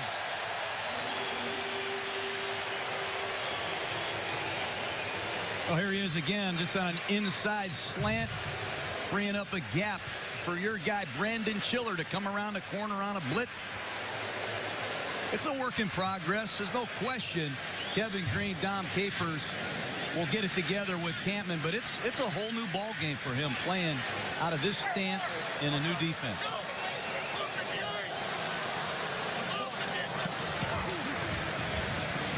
Toss Peterson, try to force him back to the inside, and there the Packers are waiting for him. No gain for Peterson. Adrian Peterson slowed down a little bit here after a fast start. This is the fumble right here. This was a big turnover by Adrian Peterson. Clay Matthews rips the ball out and takes it all the way back for a Packer touchdown. Here, a little misdirection. Adrian Peterson can smell that end zone. Takes it in untouched. Got to get him going. He really is the foundation of this Viking offense. 2.8 per carry. That means Green Bay, good job to this point.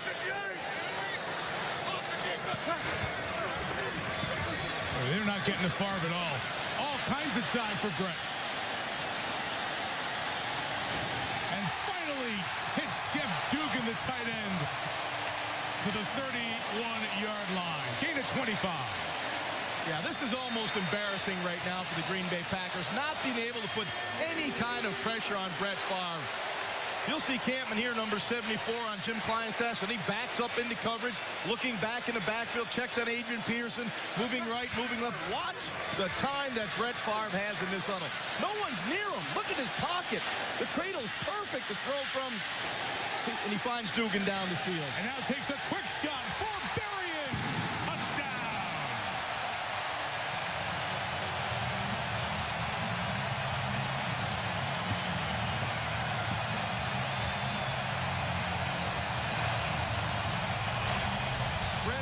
Has disoriented the Packer defense. Quick counts, movement in the pocket. You'll see Brett Favre here. Just a quick one step, and it's a little stutter go. Bernard Barron gets behind Al Harris. Touchdown. Derek Martin does not get over the top. I'm not sure if Al Harris was expecting help or not, but Martin certainly did not get there. Little double move, got Harris. Extra point, Longwell, and after that big gain to Dugan, Favre was telling the sideline, let's get this one in quick. Let's keep the pedal to the metal. And Brett Favre has completed 12 of his last 13. 3 touchdowns and a 2 TD lead. ESPN's Monday Night Football is brought to you by Couples Retreat, starring Vince Vaughn, in theaters Friday. IBM. Let's build a smarter planet. Visit IBM.com/smarterplanet and NFL.com. Play NFL.com's Playbook Challenge and Touchdown Challenge fantasy games today. Well, they've been playing since the start of the 60s, and because of the proximity, people come across the border to see, no matter it's at Metrodome or Lambeau. And the guy who used to be over there in Wisconsin has been welcomed with open arms here in Minneapolis. It's been fun. Led touchdown drives of 67, 77, 84, and 80 yards. Jordy Nelson's returning kicks because Will Blackman is hurt. And Nelson does a very good job up the sideline. Out of bounds at the 40. Marker down.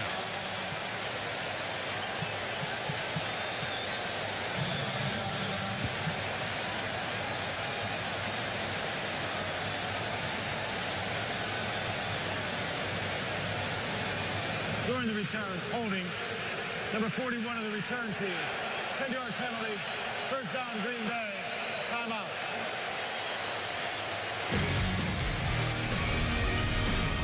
Man, still gassing in his last start in his 30s.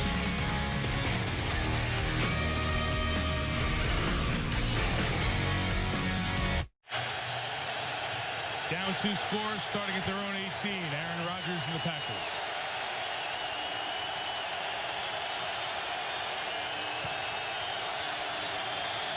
Jared Allen driving the tackle back to Rodgers. So he's got to get out of there and run for about 4 yards.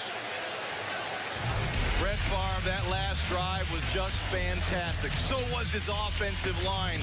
Look at the release block. Look at the time he has in the pocket to find Dugan down the field.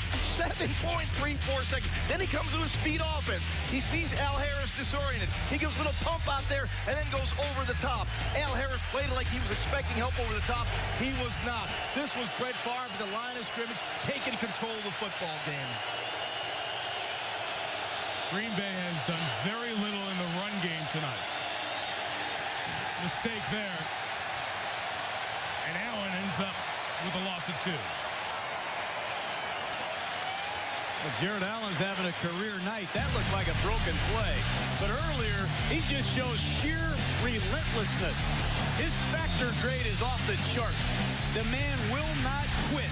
He beats you with his stamina, his conditioning. He plays with great hands. But that motor never stops. That was ruled a sack. He has 2.5 tonight. Third down. And this crowd has amped it up. They're helping their defense right now.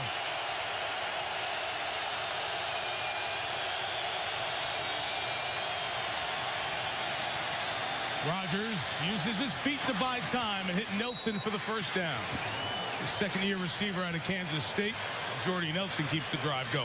And I think that's a big play right there to silence the crowd. Yes. Very important for Green Bay. Watch Aaron Rodgers. Here comes a stunt. He pushes up in the pocket, gets out of the pocket to his right. Good awareness, understanding as to who's supposed to be where. That's a clutch, calm, cool customer, Aaron Rodgers, number 12. How about that 6 for 6 on third down? Yeah, against the number 1 third down defense in football. Jennings and Driver, not a huge impact on the game yet. Rodgers running for his life again down the sideline for Nelson. Well, at the top of the drop, Aaron Rodgers is not getting his receivers open. The pocket's collapsing on him. Fortunately, he does have the mobility to get outside the pocket. The inside push from Kevin Williams, as you see him there, number 94, number 93, the Williams wall. They collapse the pocket. You see the pressure moving Aaron Rodgers outside the pocket. But what Aaron Rodgers can do is get outside the pocket and reset his feet and throw the football accurately. Good mechanics on the move.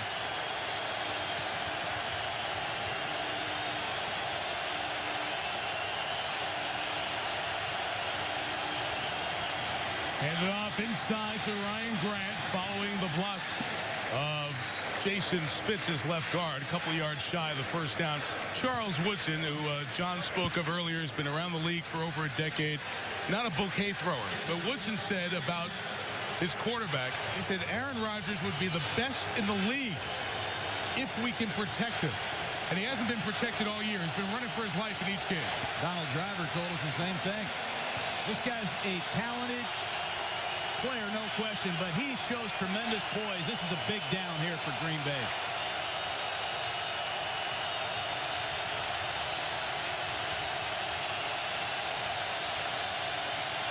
Third and 2, a quick shot for Driver into the secondary. Donald Driver with a first down at the 37-yard line, gain of 24. Well, Mike McCarthy deserves a lot of credit. He went to a protection-based scheme. To the left of this, he gave the protection, and he wanted Donald Driver to have time to work down the field against Cedric Griffin. So he went with a maximum protection on Jared Allen's side. He had a tight end. He had a running back. About anyone he could find, he had over on that side to block Jared Allen. How about the throw? 7 for 7 on third down. Aaron Rodgers is having a great night also. He's the real deal, John.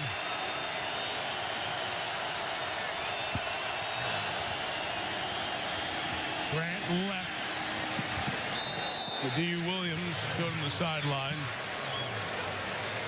Just a gain of a yard. These guys were talked about while they're living up to some of the billing. Not bad. We have 9 incompletions and 42 passes. They've combined for 438 yards. Rodgers has the interception that Winfield picked off and the fumble on the combination sack by Robinson and Jared Allen. And those 2 turnovers turned into 2 touchdowns for the Vikings. Yeah, we know John Gruden loves every quarterback in this league, but he's got a smorgasbord tonight.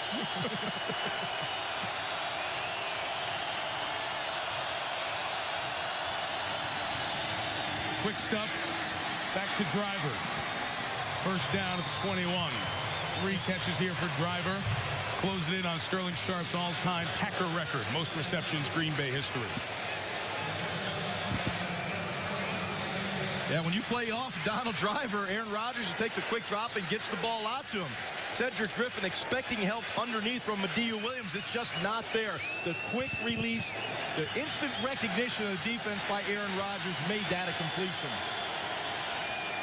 Driver, who caught a lot of his passes from Favre, 1 away from tying the record for receptions, 2 from setting it. Rodgers, nowhere to go. Brought down. Brian Robinson. You know, Aaron Rodgers talked to us last night about getting rid of the football, having a clock in your head. And here's a case right here. This ball has to come out. He's looking left, and he never got off it until it's way too late. Yeah, he tried to buy a little time by extending the play. It just didn't happen. No one broke up, and at least in his vision, and the pocket collapsed. Brian Robinson makes the play.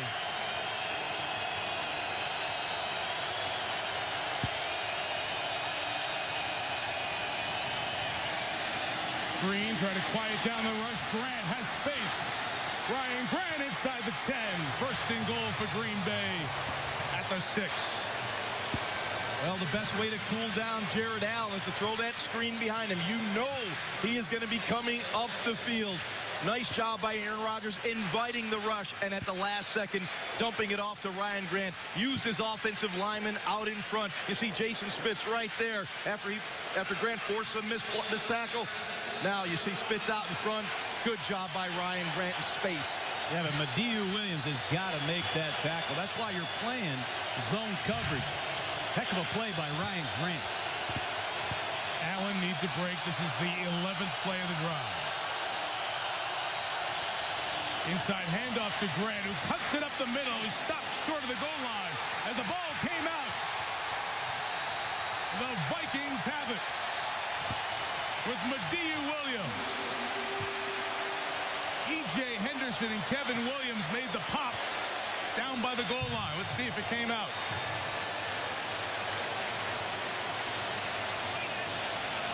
No, that'll be down. That elbow is down. No, he's down. The body part of the arm is down as the ball pops out. And there is one challenge remaining for the Packers. So if this is not overturned on the field, and they're discussing it right now, Green Bay can challenge.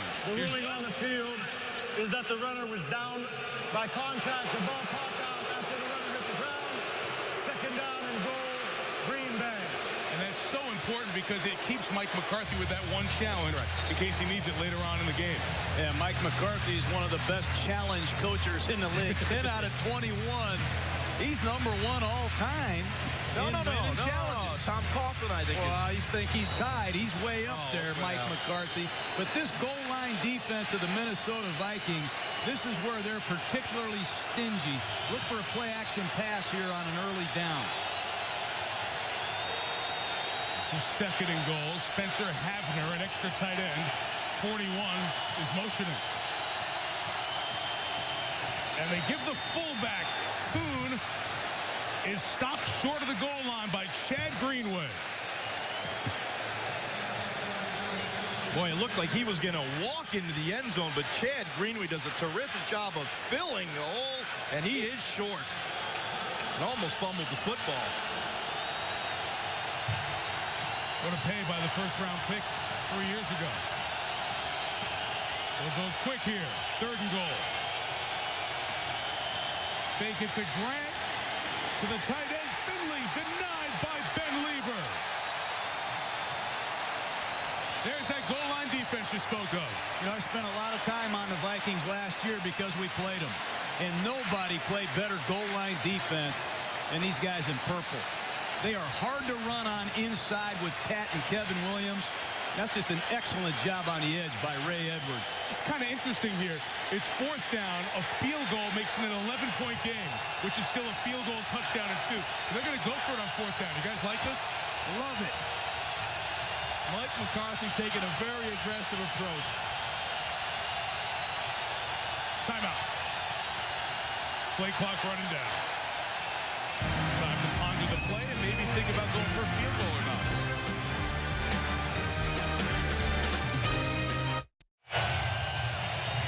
Fourth and goal. The Packers still the offense out there. They'll go for it on fourth down.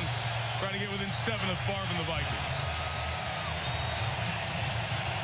Well, my feeling is I would take 3 points here. I'm probably in a minority. You've had a great drive right here. You want to walk away with some points anyway. But we're in a shootout, Ron. All right. Hey, you know what? I like your courage, John. Empty backfield. 5 receivers.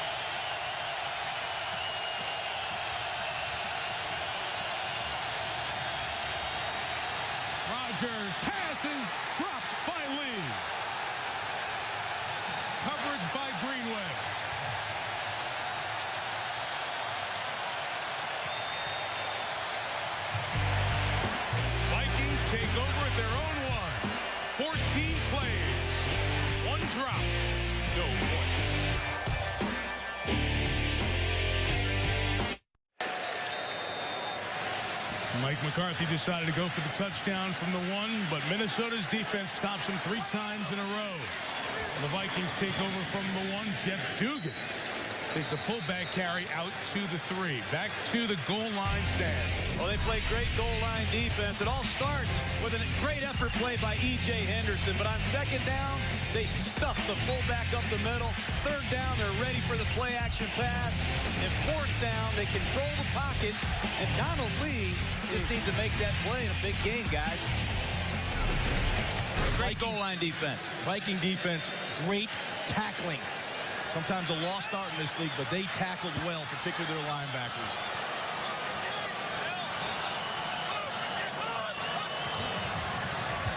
Favre from the 3. Deep shot against Al Harris with Berrien. That pass is incomplete. Rare incompletion for Favre tonight. Well, you heard him use the hard count. And, Ron, you played quarterback forever.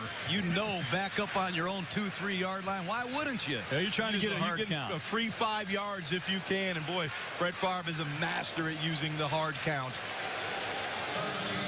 You talk about big plays and big downs in a game for Green Bay. Here, if you can 3 and out, you're going to get the ball back in good field position. A lot of time left. Packers must get pressure. Don't play that soft defense here.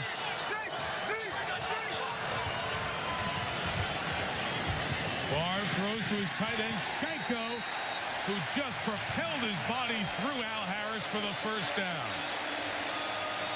That's amazing to me on 3rd down and 8, how you can throw the ball into the flat and gain 9 yards and pick up a first down. No support. They got outflanked. Somebody blew the coverage, Josh. Had to.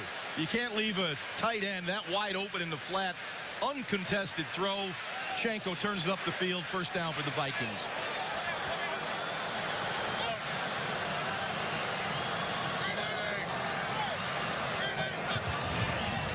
From the 12, Peterson, who's been quiet since the first quarter. Gets about 3 to the 15. It's been a night. Favre has been under control. Yeah, and Brett Favre has gone deep today. This has not been his modus operandi in the past, but look at this tonight. Look at him down the field from 1 to 10 yards, beyond that 7 of 8, 11 to 23 of 4, beyond 21 yards in the air from the line of scrimmage, 3 for 5. Favre has been stroking it down the field. Guy can make all the throws. When are you going to realize that? Well, they weren't calling him in the first few games, I guess, John. Could be the final play of the quarter. They've emptied the backfield.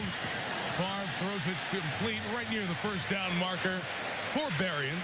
Al Harris made the tackle as the third quarter comes to a close. Well, they said this is still Adrian Peterson's team. He may be the guy to win the game for the Vikings. Baloney on a big stage. Number 4 has done it one more time, at least through the first 3 quarters.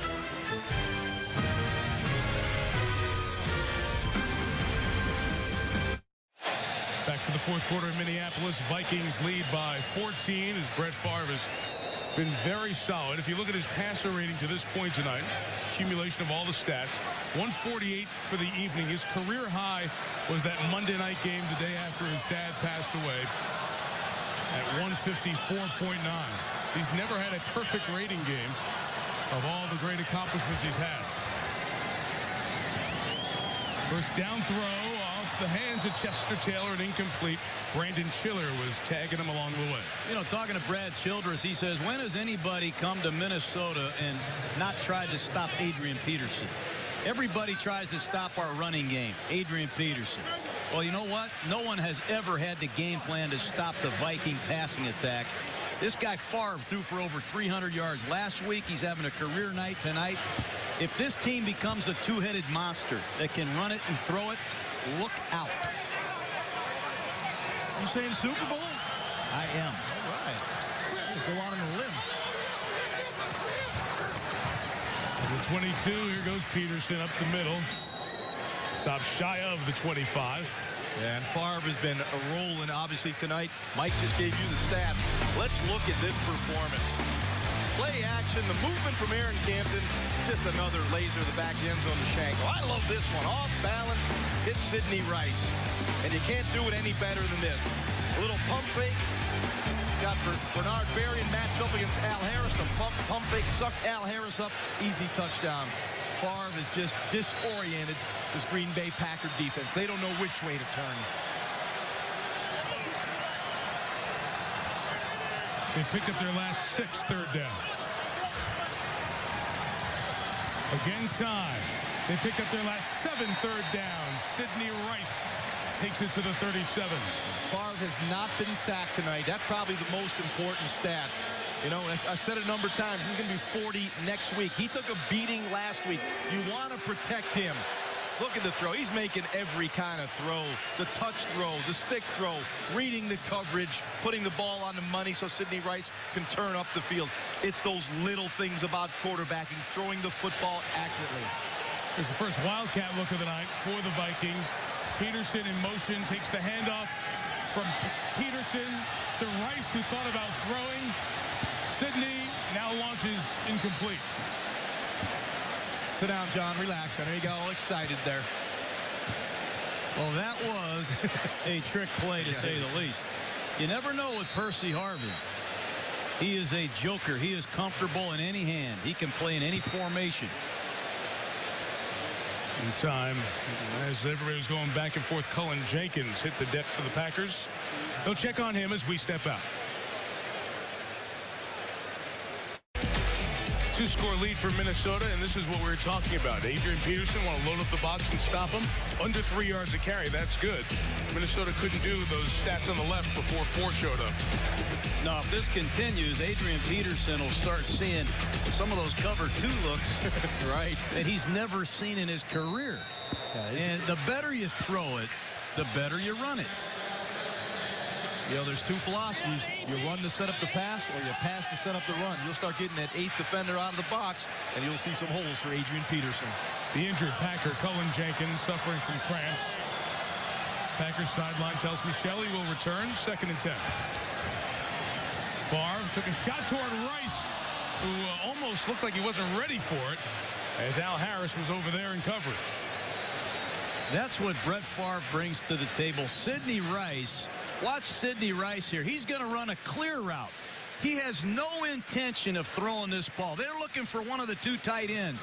Sidney Rice does not expect the football. And he's going to learn when you play with Brett Favre, bud, you are always live. Great point. I'm telling you, that is what Favre brings to the table. Yeah, he had number 2, the inside receiver, open in the flat. But, you know, with Brett, you never know where it's going. 3 to the left. The guy in the middle is the one who stayed alive for that touchdown last week, Greg Lewis. Only a few plays here tonight. They clear space for Chester Taylor. Tackled shy of the first down by Nick Barnett, as Woodson brought the pressure. Yeah, the Packers, Mike, they brought some pressure, and actually the Vikings dialed up the right play. They had the screen. You'll see Woodson come off the corner. Pressure on Brett Favre, but they had the right play on. Got it out in the flat on the screen. Chester Taylor in space is pretty darn good running back. I think you got to credit the Vikings from taking the ball off their own 1-yard line and moving it out to the 40. Really changed field position. Took about 4.5 minutes off the clock there. Jordy Nelson calls for and makes a fair catch at the 14 of Chris Cluey's punt. Poor Chris, his parents watching Monday Night Football. Guys like punted twice. The Vikings offense has been very good tonight. But they were good punts. ESPN's Monday Night Football is brought to you by Geico. 15 minutes could save you 15% or more on car insurance. Brutal Legend. Battle your way through a world of heavy metal in Brutal Legend. Available October 13th.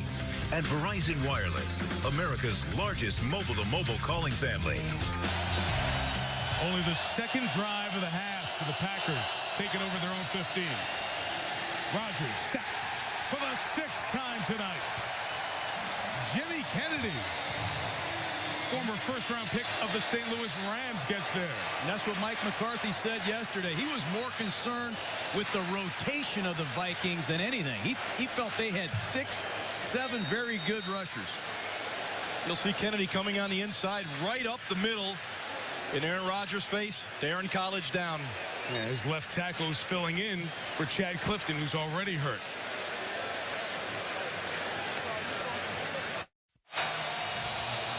College limps off with the help of the training staff. T.J. Lang, rookie out of Eastern Michigan, left tackle. Welcome to the NFL. I was going to say good luck. Lined up with Jared Allen across from him.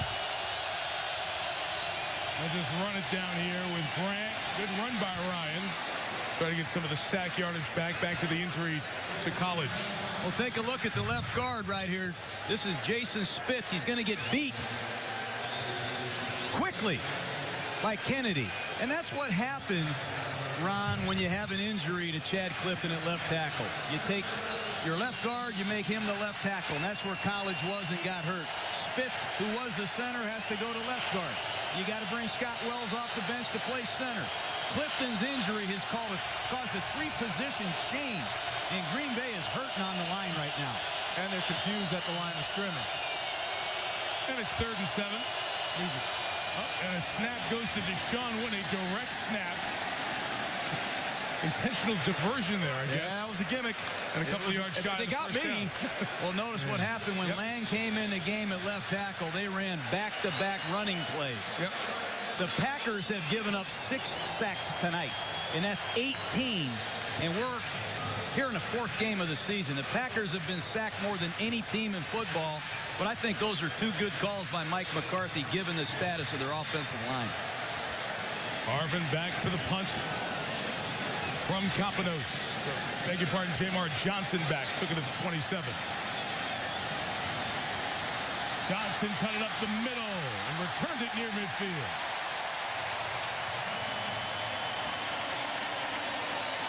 Vikings have had a lot of talent.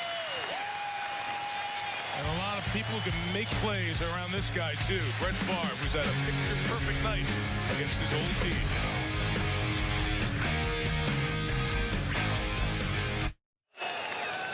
It's the only place that's hosted a World Series, a Super Bowl, and the Final Four, all in the same building. Hubert H. Humphrey Metrodome. Brett Favre has struggled in this building before, but not now. 2+ touchdown passes his last 10 games in this building.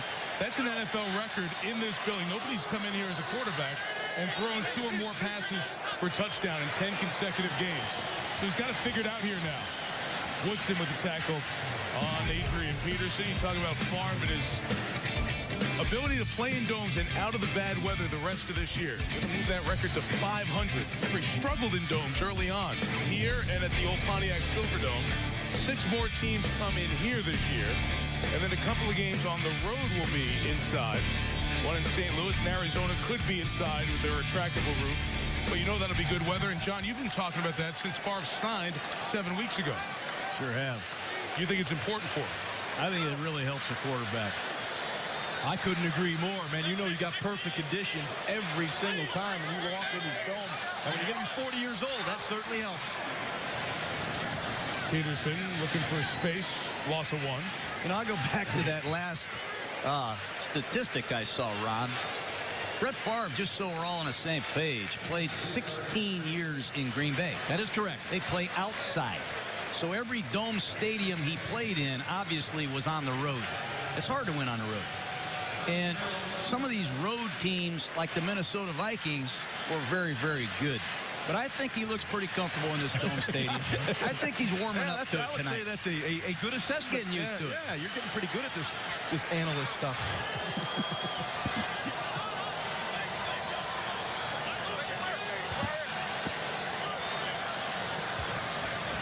Against the 3-man rush, Favre throws it complete. Chester Taylor's a yard shy of the first down. Got a good mark. We'll check it. Well, you just watch Brett Favre. He looks left, he looks left. He knows he's going to Chester Taylor on that little check down, but he's working the defense away, letting that soft coverage zone expand. That's what he does. Yeah, but it's a 3-man rush. He looks left, pumps his shoulder, and then he knows exactly where his friend Chester Taylor is, and that's just a gain of 11 on 3rd and 12 on a little check down. But that's veteran quarterback play. This guy's rare. This guy has all the traits that he had 15 years ago. I mean, his eye discipline, his understanding what the defense is doing, it's uncanny. We're out of practice on Saturday, and we're watching him like he's looking one way out in the flat, and he throws a slant back to the inside. Now, I don't know how he does it, but They've been doing it for a long time, about as good as anyone's ever done it. Fans want him to go. Punting team's coming on here for fourth and about a foot. You know, the question for a lot of people, will Brad Childress be getting this play out of Favre as we go deeper in the season? One of the things they're doing is they're keeping him on a pitch count. They're not letting him throw those. What'd you say Holmgren had him do? Throw 4,000 balls a day in Green Bay when you were there? Yeah. He was young. He's a little under that. They're trying to watch him around 50, 60 throws a day in practice. Tavares Jackson, the backup quarterback's getting reps in hopes of keeping his arm fresh, trying to help him from breaking down like he did last year.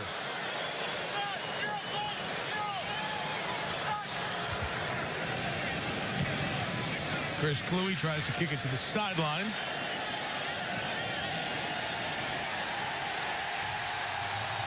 What a job by the Vikings special teams. Two officials will make sure that they kept it out of the end zone, and they did. And 99 yards for Aaron Rodgers to go. Benny Sapp and Carl Payne, a couple of backup DBs, put up the fence at the goal line and get the job done. Vikings 9 minutes away from going to 4-0, a game ahead of the Bears, 2 ahead of the Packers unless Green Bay with the comeback. What does that all mean for your team? Start 4-0. Very good chance since 1990 of making the playoffs. And look at that precipitous drop from 3-1 to 2-2. What a huge difference it has meant with your start to your finish. 99 to go for the Packers. Ryan Grant got out of the end zone. Antoine Winfield, Pro Bowler. I knew that was coming. I knew that was coming. This guy loves contact. He's got a different kind of mindset. Remember, 5'9", 180 pounds. They call him a mini linebacker. This guy will blast you and like it. Antoine Winfield is having a Pro Bowl night. 8 tackles in the pick. 3 plays since the left tackle went out. All stuff to the right. Every Monday night we have me plays like this, Sean. Grant tries to get out. Barely able to get out. And guess who's there again? Winfield. He cheats his run support unlike any corner I've seen. When they play too deep and he's primary force, watch him. He anticipates the run. He beats driver to the inside. And he's not going in there playing touch football, guys. He's going in there with elbows, shoulder pads. He is an outstanding football player. Well, you got to take advantage of that aggressiveness, run a play action at him, and throw the ball quickly to driver. Play action would be a safety right now. You may have a point there, Mike. But they got to throw it. Here comes Allen. Picked up by Grant. There's the safety, almost. Instead, the ball comes out. Jared Allen again gets it done for the Vikings.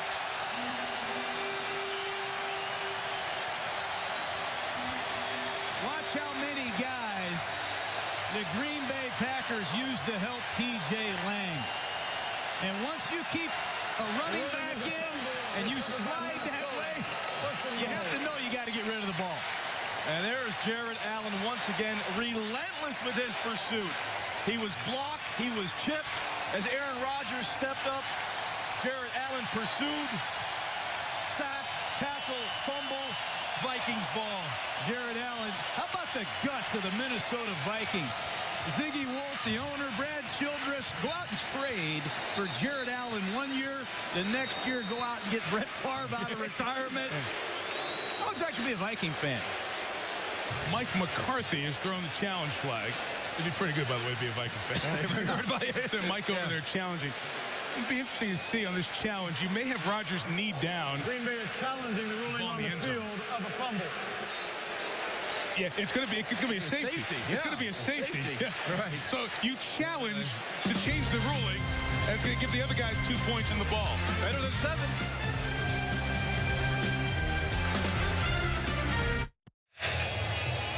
This is one of the oddities of the challenge rule. This challenge, we believe, will give the Vikings points. It's the Packer challenge. Again, once the whole ball goes in the end zone, which Rodgers has it there, the whole ball has to come out. Allen, as he contacts Rodgers and the knee comes down, Yeah, it's no fumble, but it's going to be called a safety, I would believe, by looking at that. Don't you guys agree? Well, that's fine. He's got to review the whole play, right, Jaws? That's correct. So he'll look at the whole play. This is going to be a long announcement when they come out with their findings. They're going to reverse the call and announce it's a safety. And once it's all sorted out, this Viking crowd will go crazy. So if that happens, it's 30-14, and the Vikings will get the ball on a free kick. In some ways, it kind of helps the Packers. The Vikings are down here with 4 shots in the one to make it 35-14. Well, Adrian Peterson, you got to figure they're going to hammer that thing in. But, Jared Allen caused 2 safeties last year. Yeah, that's right. I mean, he was, you put an offense near that goal line, you turn Jared Allen loose, man. He just sniffs the quarterback, sniffs that ball. Last year, here we go. Here it was against the Packers in the game here in Minneapolis. That was an illegal forward pass out of the end zone by Rodgers, forced by the pressure from Allen to safety. Then the old-fashioned kind. Jared Allen came up with 2 safeties in that one. Yeah, but let's not forget, in fairness to the Packers, they have one heck of a left tackle named Chad Clifton, and he's outstanding. He's played left tackle for years for the Packers. He's hurt. He's going to be back hopefully after the bye. They had to rearrange their entire offensive line, and then they lost their backup. And they got to block the best pass rusher arguably in the league. After review, the ruling is that the runner was tackled and downed in the end zone prior to fumbling the ball, which results in a safety. Green Bay will not be charged with the timeout. However, the safety will be awarded to Minnesota. Green Bay is also out of challenges. With the game clock operator, please reset the game clock to 7 minutes, 21 seconds. Please reset the game clock to 7:21. You're right, John. It was a long message. It's also 7 sacks tonight. Yeah. For Aaron Rodgers. Half of them coming from Jared Allen, a career high for him. Another unbelievable night for Allen, who came over from KC last year. Yeah, that's 19 sacks of Aaron Rodgers in 4 games to this point. 7:21 to go in this one. I mean, that's an average of about 5 a game, and your quarterback's not going to finish the season taking that many hits. We thought we would see the quick passing game tonight, John. We thought they'd spread them out and get the ball out of Aaron Rodgers' hand. Early started out that way, but give the Vikings credit. They took them out of their game plan. They shut down the wide receivers, didn't allow that quick passing game, and they just collapsed the pocket on Aaron Rodgers. Minnesota Vikings are built to play with the lead at home. That pass rush in this noise with these players, it's a problem for the opposition, no question. But they got a lot of talent, and they're not going to quit in this game. And they got a lot of good things ahead of them this year, the Packers. Well, they got some corrections to do on the defensive side. I thought they were very light on the pressure tonight. We had the one play, Favre had almost 7.5 seconds, and then he quick counts and hits a touchdown. They made an improper adjustment. I think Dom Capers got to take this defense, take a good hard look at it. They're playing an old Blitzburg style of defense, but I didn't see a lot of the blitz part of that Blitzburg tonight. They're going to have to get more aggressive, and I think you mentioned earlier, John, you got to take Aaron Campman and put his hand in the ground a little bit. This guy is a premier pass rusher, and he's dropping back 20 yards in coverage. After a safety, it's a free kick, and the kickoff man was out there originally, but now the punter, Capanos, comes out to kick it, and the Vikings adjust accordingly. 30-14, Minnesota leads.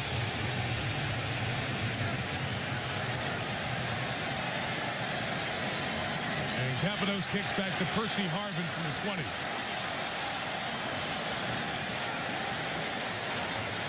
Turned it about 19 yards to the 39.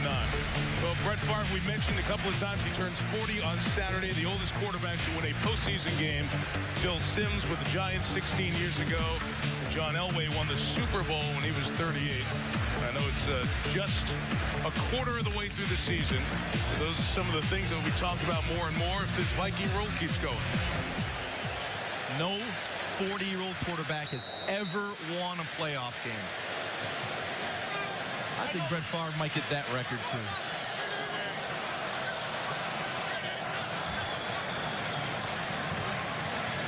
Peterson looking for space, and there's been none of that since the first quarter.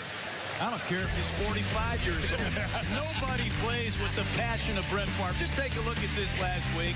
He throws a dagger in there to bury him, and watch him follow the play. He runs 50 yards down the field, and he's going to hit the best middle linebacker in the league, Patrick Willis.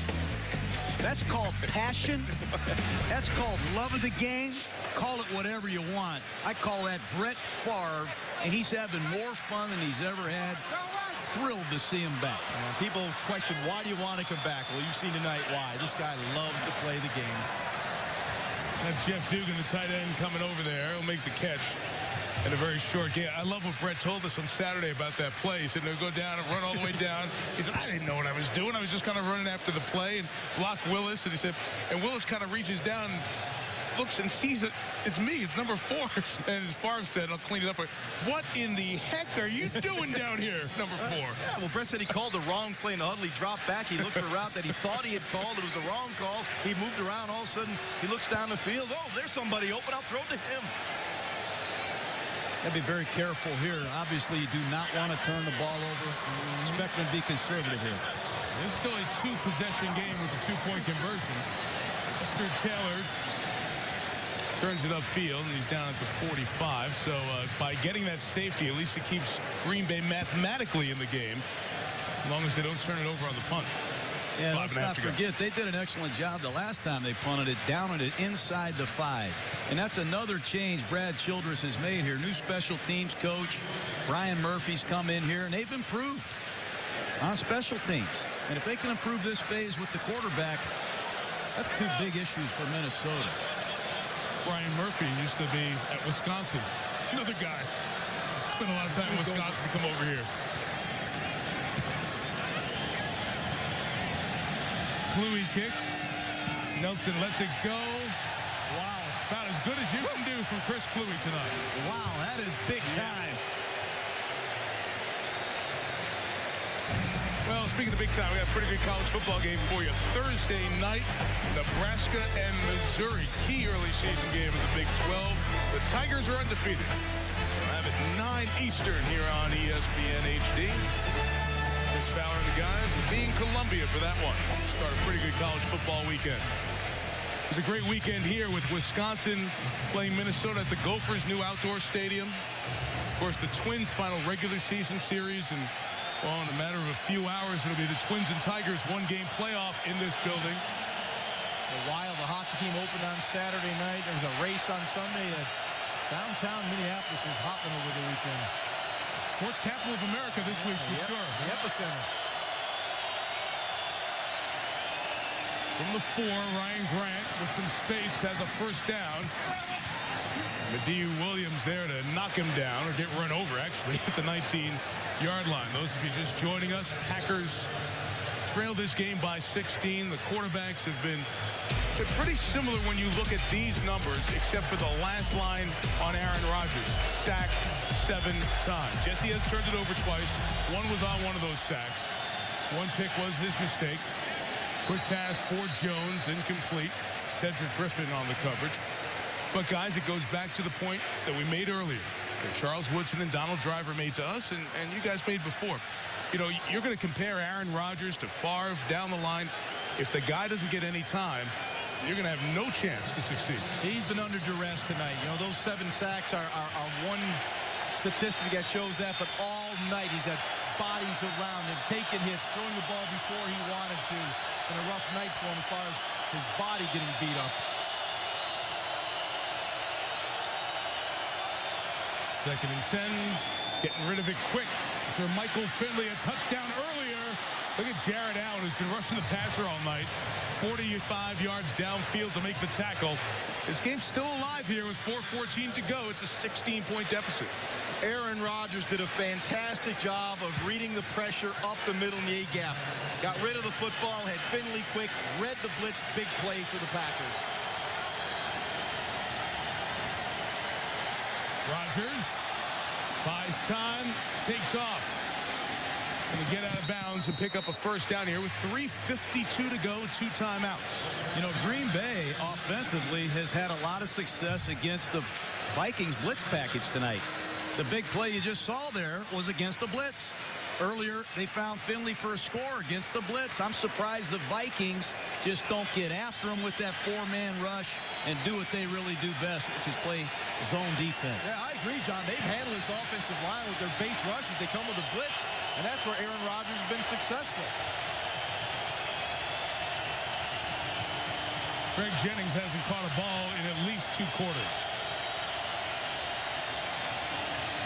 Rodgers behind Finley, an incomplete. We'll have second down coming up.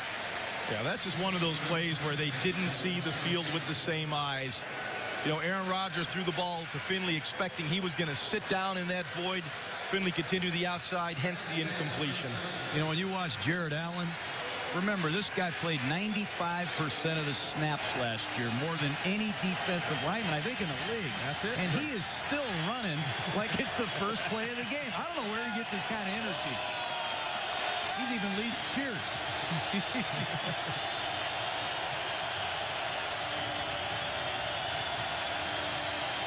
Over 33. Rodgers to Jordy Nelson. They cleared space, and Nelson up the field for the touchdown.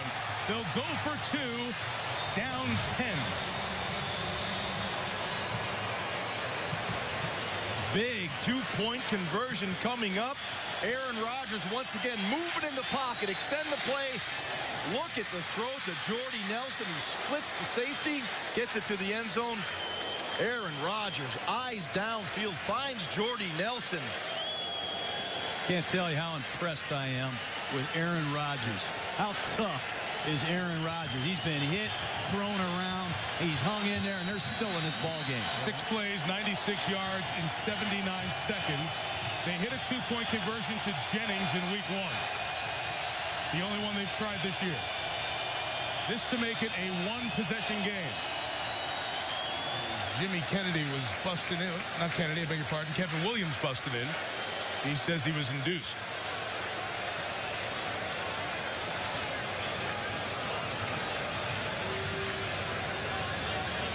Moves it to the 1. Neutral zone infraction. Defense number 93. Defensive player entered the neutral zone, causing the offense to false start. Penalty half the distance to the goal. First down. You go in with 2-point plays. When you get to the 1, that change where you go on your play sheet? Yeah, you go to your goal line offense. It all depends on what you feel good about against this Viking defense. I'd stay out of the goal line.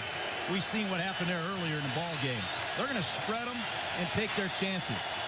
Well, it looked like Kevin Williams was watching the helmet of Jason Spitz, the center, trying to get that quick jump off the ball. You know, centers develop a rhythm out of that shotgun. Kevin Williams jumped the gun. Neutral zone infraction on the kickoff. They'll now attempt to try. Yeah, so they'll take the 5 on the kickoff here. They're going to throw it. They want to give themselves a little extra room. I wouldn't be surprised if you see a quarterback draw. I was thinking the same thing. Rodgers can run. Got Henderson over the middle. I doubt if they would run that draw now. Allen chasing, shovels it forward, and it's incomplete. You might as well at that point. You're not going to get an interception or a chance to take it back. Rodgers continues to take a beating here. 30-20, and we'll be looking at an onside kick with 3:40 to go. You see Rodgers in the gun. He looks out to his left, comes back to his right. Pressure on the outside, steps up, has no chance, tries to make a play, flicks it out to Ryan Grant, incomplete. Boy, all night, Rodgers has been throwing under duress. Also credit to the Vikings. There's Fred Evans. They've had Jimmy Kennedy. A lot of different guys involved tonight. They are a very deep defensive line.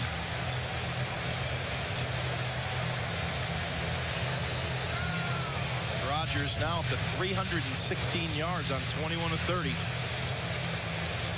had a solid night, but boy, he's been pummeled by this Viking defense. He's not feeling too good on that bench right now. We're talking about if Favre is going to make it through this season. Yeah. Rodgers is going to be the one, the way he's getting beaten. So we'll get an onside kick here, and the Vikings have their hands team on. Well, the Chargers worked their way back in the game last night against the Steelers at onside recovery. About a 10% chance of getting the onside kick. Hey, Mike McCarthy's team has continued to fight, though. That was very impressive by Aaron Rodgers and his offense, going 96 yards and making a game out of this. Jason Crosby gets the bounce, and a good job coming forward by Sidney Rice. Well, you put the hands team on. Tall receiver with good ball skills. Goes up to get it, and the Vikings take over with 3:39, and Green Bay has 2 timeouts remaining. Yeah, that pop-up kick here by Mason Crosby is beautifully executed. That ball's hanging near, and that is a live ball. You can't fair catch it. You've got to go up and just take it away. The wedge of the Vikings did a really good job of clearing out the Packers coming after Sidney Rice. This is the 4-minute offense. And Brett Favre is telling everybody, hang on to the ball and stay in bounds.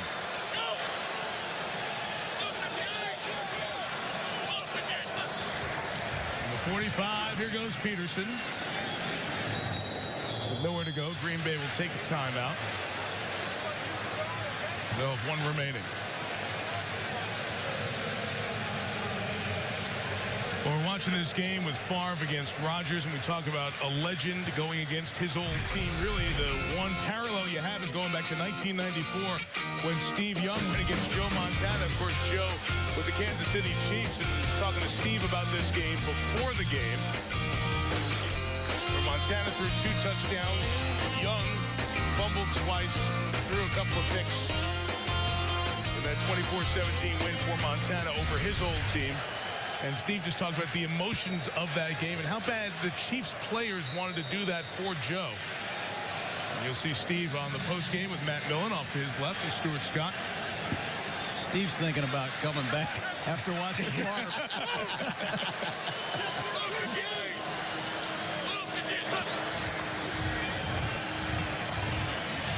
Peterson left. He slides down to stay in bounds. What a very intelligent play by Peterson, forcing Green Bay to use its final timeout at 3:27. Just what John was talking about.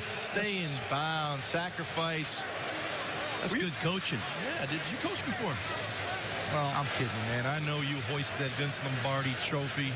One of the best in the business, man. The clock is the enemy here, man. Yep. And just a reminder that as soon as the game is done, Michelle Tafoya will have a live interview with Favre on the field. Hear from him for the first time after going up against the Packers. And then, of course, after that, you get that full SportsCenter coverage with the guys. And one thing about the Minnesota Vikings, they've been together. You know, Childress, Leslie Frazier, offensive coordinator Darrell Bevel. That battery's been together for 3 years. And wouldn't you know, that's the longest battery in the league. 3 years? 3 years. Wow, Hard to believe. Yeah, what if you're Buffalo, Tampa, and Kansas City? You just fire the coordinators, and combined record cumulatively is 1-11. Firing them in the preseason. Yeah, it just doesn't work. It's the 3rd down. Favre's back to throw. He's going to take a deep shot down the field for Berrien, who's out of bounds. Incomplete.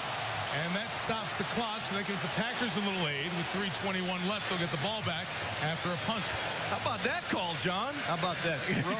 How about the call? You know, I think, too, sometimes when you're looking at these receivers, they've got to leave a little bit of room from the sideline, but that ball was dropped in there perfectly also. What do you mean, how about the call?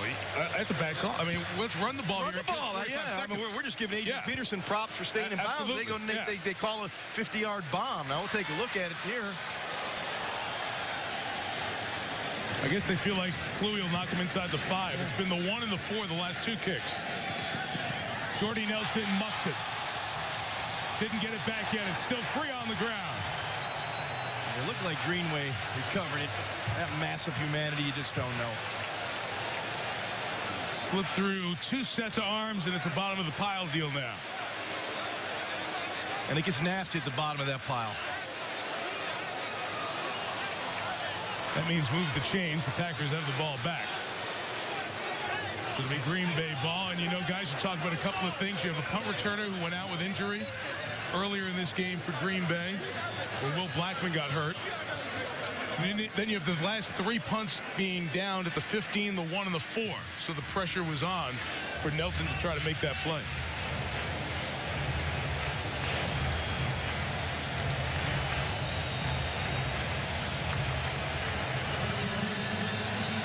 Well, the 2 timeouts and the incompletion means that possession only took 30 seconds. Not real good clock management. And for Aaron Rodgers, it's been all night. Long field and 69 coming off the edge, Jared Allen. We got some time here. Throws the driver, who equals the Packer record for most career receptions. He ties Sterling Sharp with that catch. And really, let's not forget, it's a 2-score game. Don't be surprised if the Packers don't move it into field position and kick a field goal. Then try the onside kick.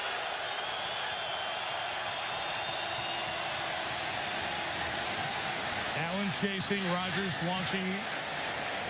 To give Jared 4.5 sacks for the night. Honestly, relentless. Aaron Rodgers is looking around his shoulder like, are you done yet? Go to your sideline, please. I mean, he will not quit. There's a guy getting chipped. He comes all the way around the horn. If you want to be a defensive end and you're sitting at home, you need to stand up and applaud this guy. Because that's how you win. That's how you dominate. Energy, effort. And you better be in great shape.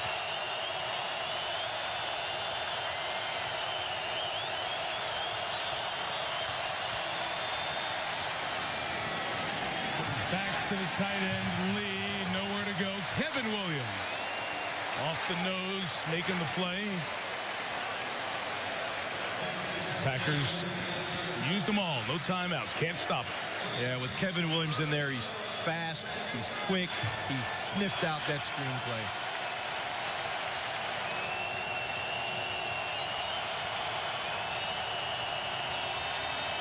On 3rd down, a shot to James Jones, wide open in the secondary to the 40 as we get to the 2-minute warning, a 34-yard gain. And how about that laser from Aaron Rodgers?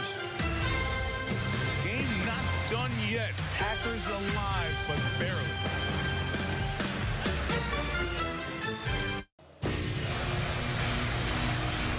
Welcome back to Monday Night Football. Stuart Scott with you. As soon as the game is over, check out SportsCenter for the GMC Sierra postgame report. Full highlights and analysis, and we will hear from Brett Favre. Also, injury updates on Eli Manning and Matthew Stafford. It's all coming up after the game, Mike. All right, Stuart, make sure they don't get the set out of the way as they start to set it up for baseball tomorrow. A quick turnaround here at Mall of America Field. Hey, Mike, I'm going to go back to that field goal attempt. They went for it on 4th down. If they would have kicked that field goal rather than being overly aggressive at that point in the game, they'd be driving for a tying touchdown here. You refer to Green Bay late 3rd quarter. Yes, 2-minute warning here, 10-point game, no timeouts, and this is going to be stopped because it's unabated to the quarterback. Offside defense, number 69, unabated to the quarterback. 5-yard penalty. 1st down. Hey, let me tell you, this game is far from over. Green Bay is going to try to run as many plays as they can quickly. They'll be willing to kick a field goal right here and give them a chance for another possession. But if I'm Minnesota, if I'm on the Viking sideline, I might use a defensive timeout to straighten out my 2-minute defense because we are not functioning like a Viking defense right now. 1st and 5, a little pressure look. Rodgers has a career-high passing yard night, 358. To Grant out of the backfield. Ryan to the sideline.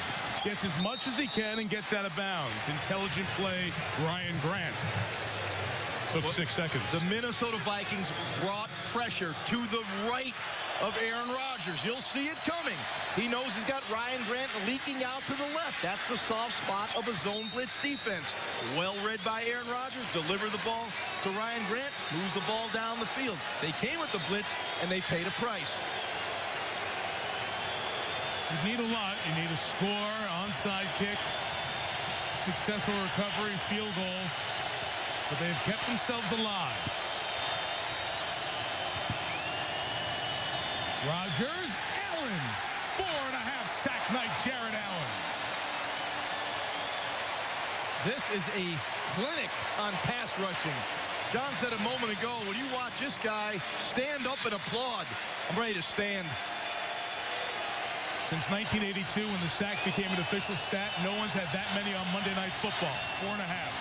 Quick toss to Lee, to the 14. Inside of 80 seconds when they snap it next time. And this is 3rd down, remember. Take a shot here and don't hesitate to throw it away if you're the quarterback. Kick the field goal. Right. 3rd and 6. Looking towards Jordy Nelson at the top. It was covered. Now Rodgers throws incomplete. And the field goal unit will come on. Once again, an excellent drive by the Green Bay Packers. And Mike McCarthy and Aaron Rodgers deserve a lot of credit. Here's a situation. It's the right play. You kick the field goal. You make it a 30-23 ball game. And you bring your kicker out for another onside kick. You got a chance. Mason Crosby on to try to make it a 7-point game.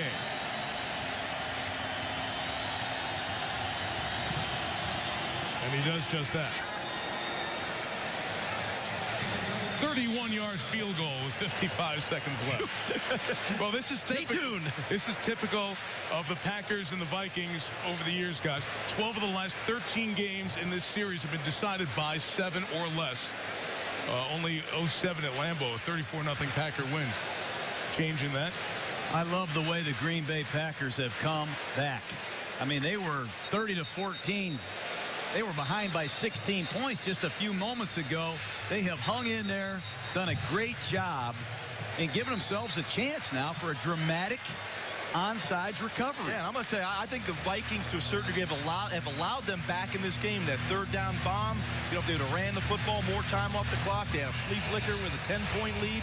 You know, they've given the Packers some opportunities as well to crawl back and fight back and scratch your way into only a 7-point deficit now. And don't forget that Packer challenge that ended up being a safety, giving Minnesota 2 points when it would have been 1st and goal at the 1 to go to 35-14.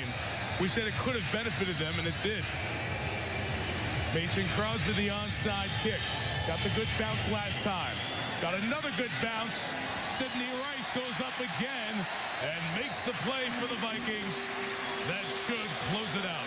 Well, Sidney Rice at 6'4", I'm sure was a great rebounder when he played basketball, because these are 2 fantastic pop-up kicks from Mason Crosby. Watch the hang time on this pop-up kick. It allows the Packer defenders to get down and look at him go up and take the football. But good job by that wedge of the Vikings in front of Sidney Crosby, so he can't get a clean shot. He got some ups, too, there, John. That takes some guts, too, man, I'm telling you. My favorite play in football right here. Genuflex. We used to call this the victory play. Well, guys, you wonder what it feels like for Favre, who has now defeated every team in the National Football League. This was the only team that he had not beaten because he had never played him. And Mike McCarthy, GM Ted Thompson, the Packers made the decision to get their franchise back and not be waiting for what Favre's going to do. They wanted to go forward with their quarterback of the future, Aaron Rodgers. And you saw tonight under duress, with little help from the O-line, what Rodgers is about.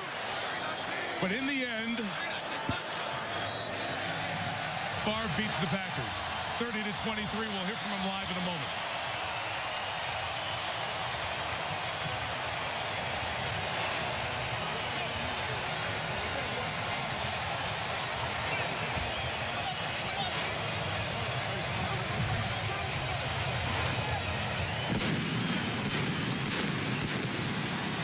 Former teammates from the Packers who went over to greet Favre.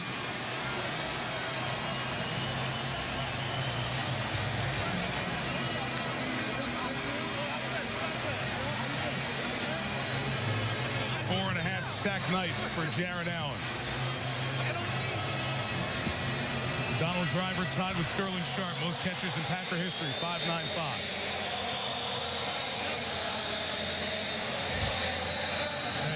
Of those catches from that guy.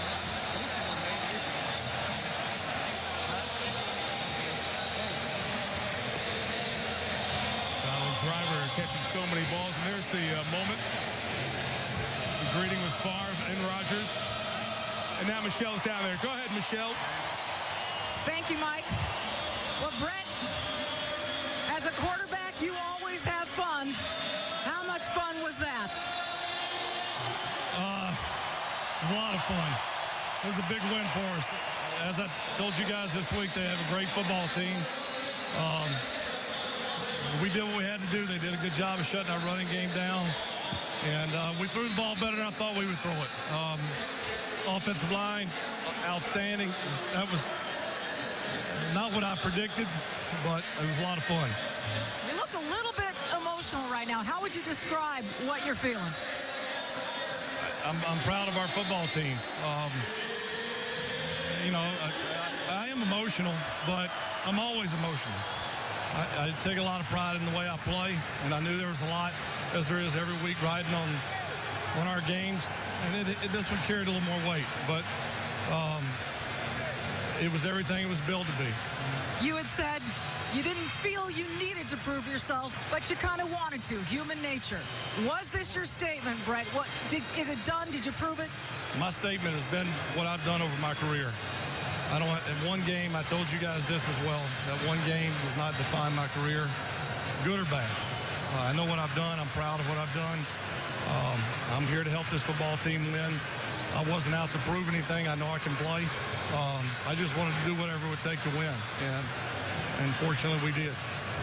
You have downplayed the word revenge. You want to set that record straight at all? This has got to be sweet, Brett. Oh, it's sweet, but it has nothing to do with revenge. You see their quarterback played extremely well, as I knew he would. And he will continue to play well. Once again, I know what I've done throughout my career. It speaks for itself. They chose to go in a different direction. We play them again. We were fortunate enough to win tonight, but all it means is we're 4-0. I'm pretty proud of that. Well, one other thing you've added to the resume, you are the only player in NFL history to have defeated all 32 teams. How does that strike you? Well, I guess you got to be remembered for something, so. Hey, happy birthday coming up. This was the last game in your 30s. Go get them in the 40s, huh? Thanks for reminding me. Thank you, Michelle. Thank you, Michelle. 40's the new 30, right? That's right. Yeah. Only quarterback to beat every team in the NFL, all 32 teams. He leads the Vikings to 4-0. We have 5 teams at 4-0. Haven't had that before in the NFL. There's plenty more coming up on SportsCenter. You may have tired of the saga and the circus around Brett Favre, but you never get tired of watching the guy play football. And he did it at the highest level tonight. With Ron Jaworski, John Gruden, Michelle Tafoya, our Monday Night Crew, Mike Tirico. This has been a presentation of ESPN, the worldwide leader in sports. See you next Monday night for the Jets and the Dolphins.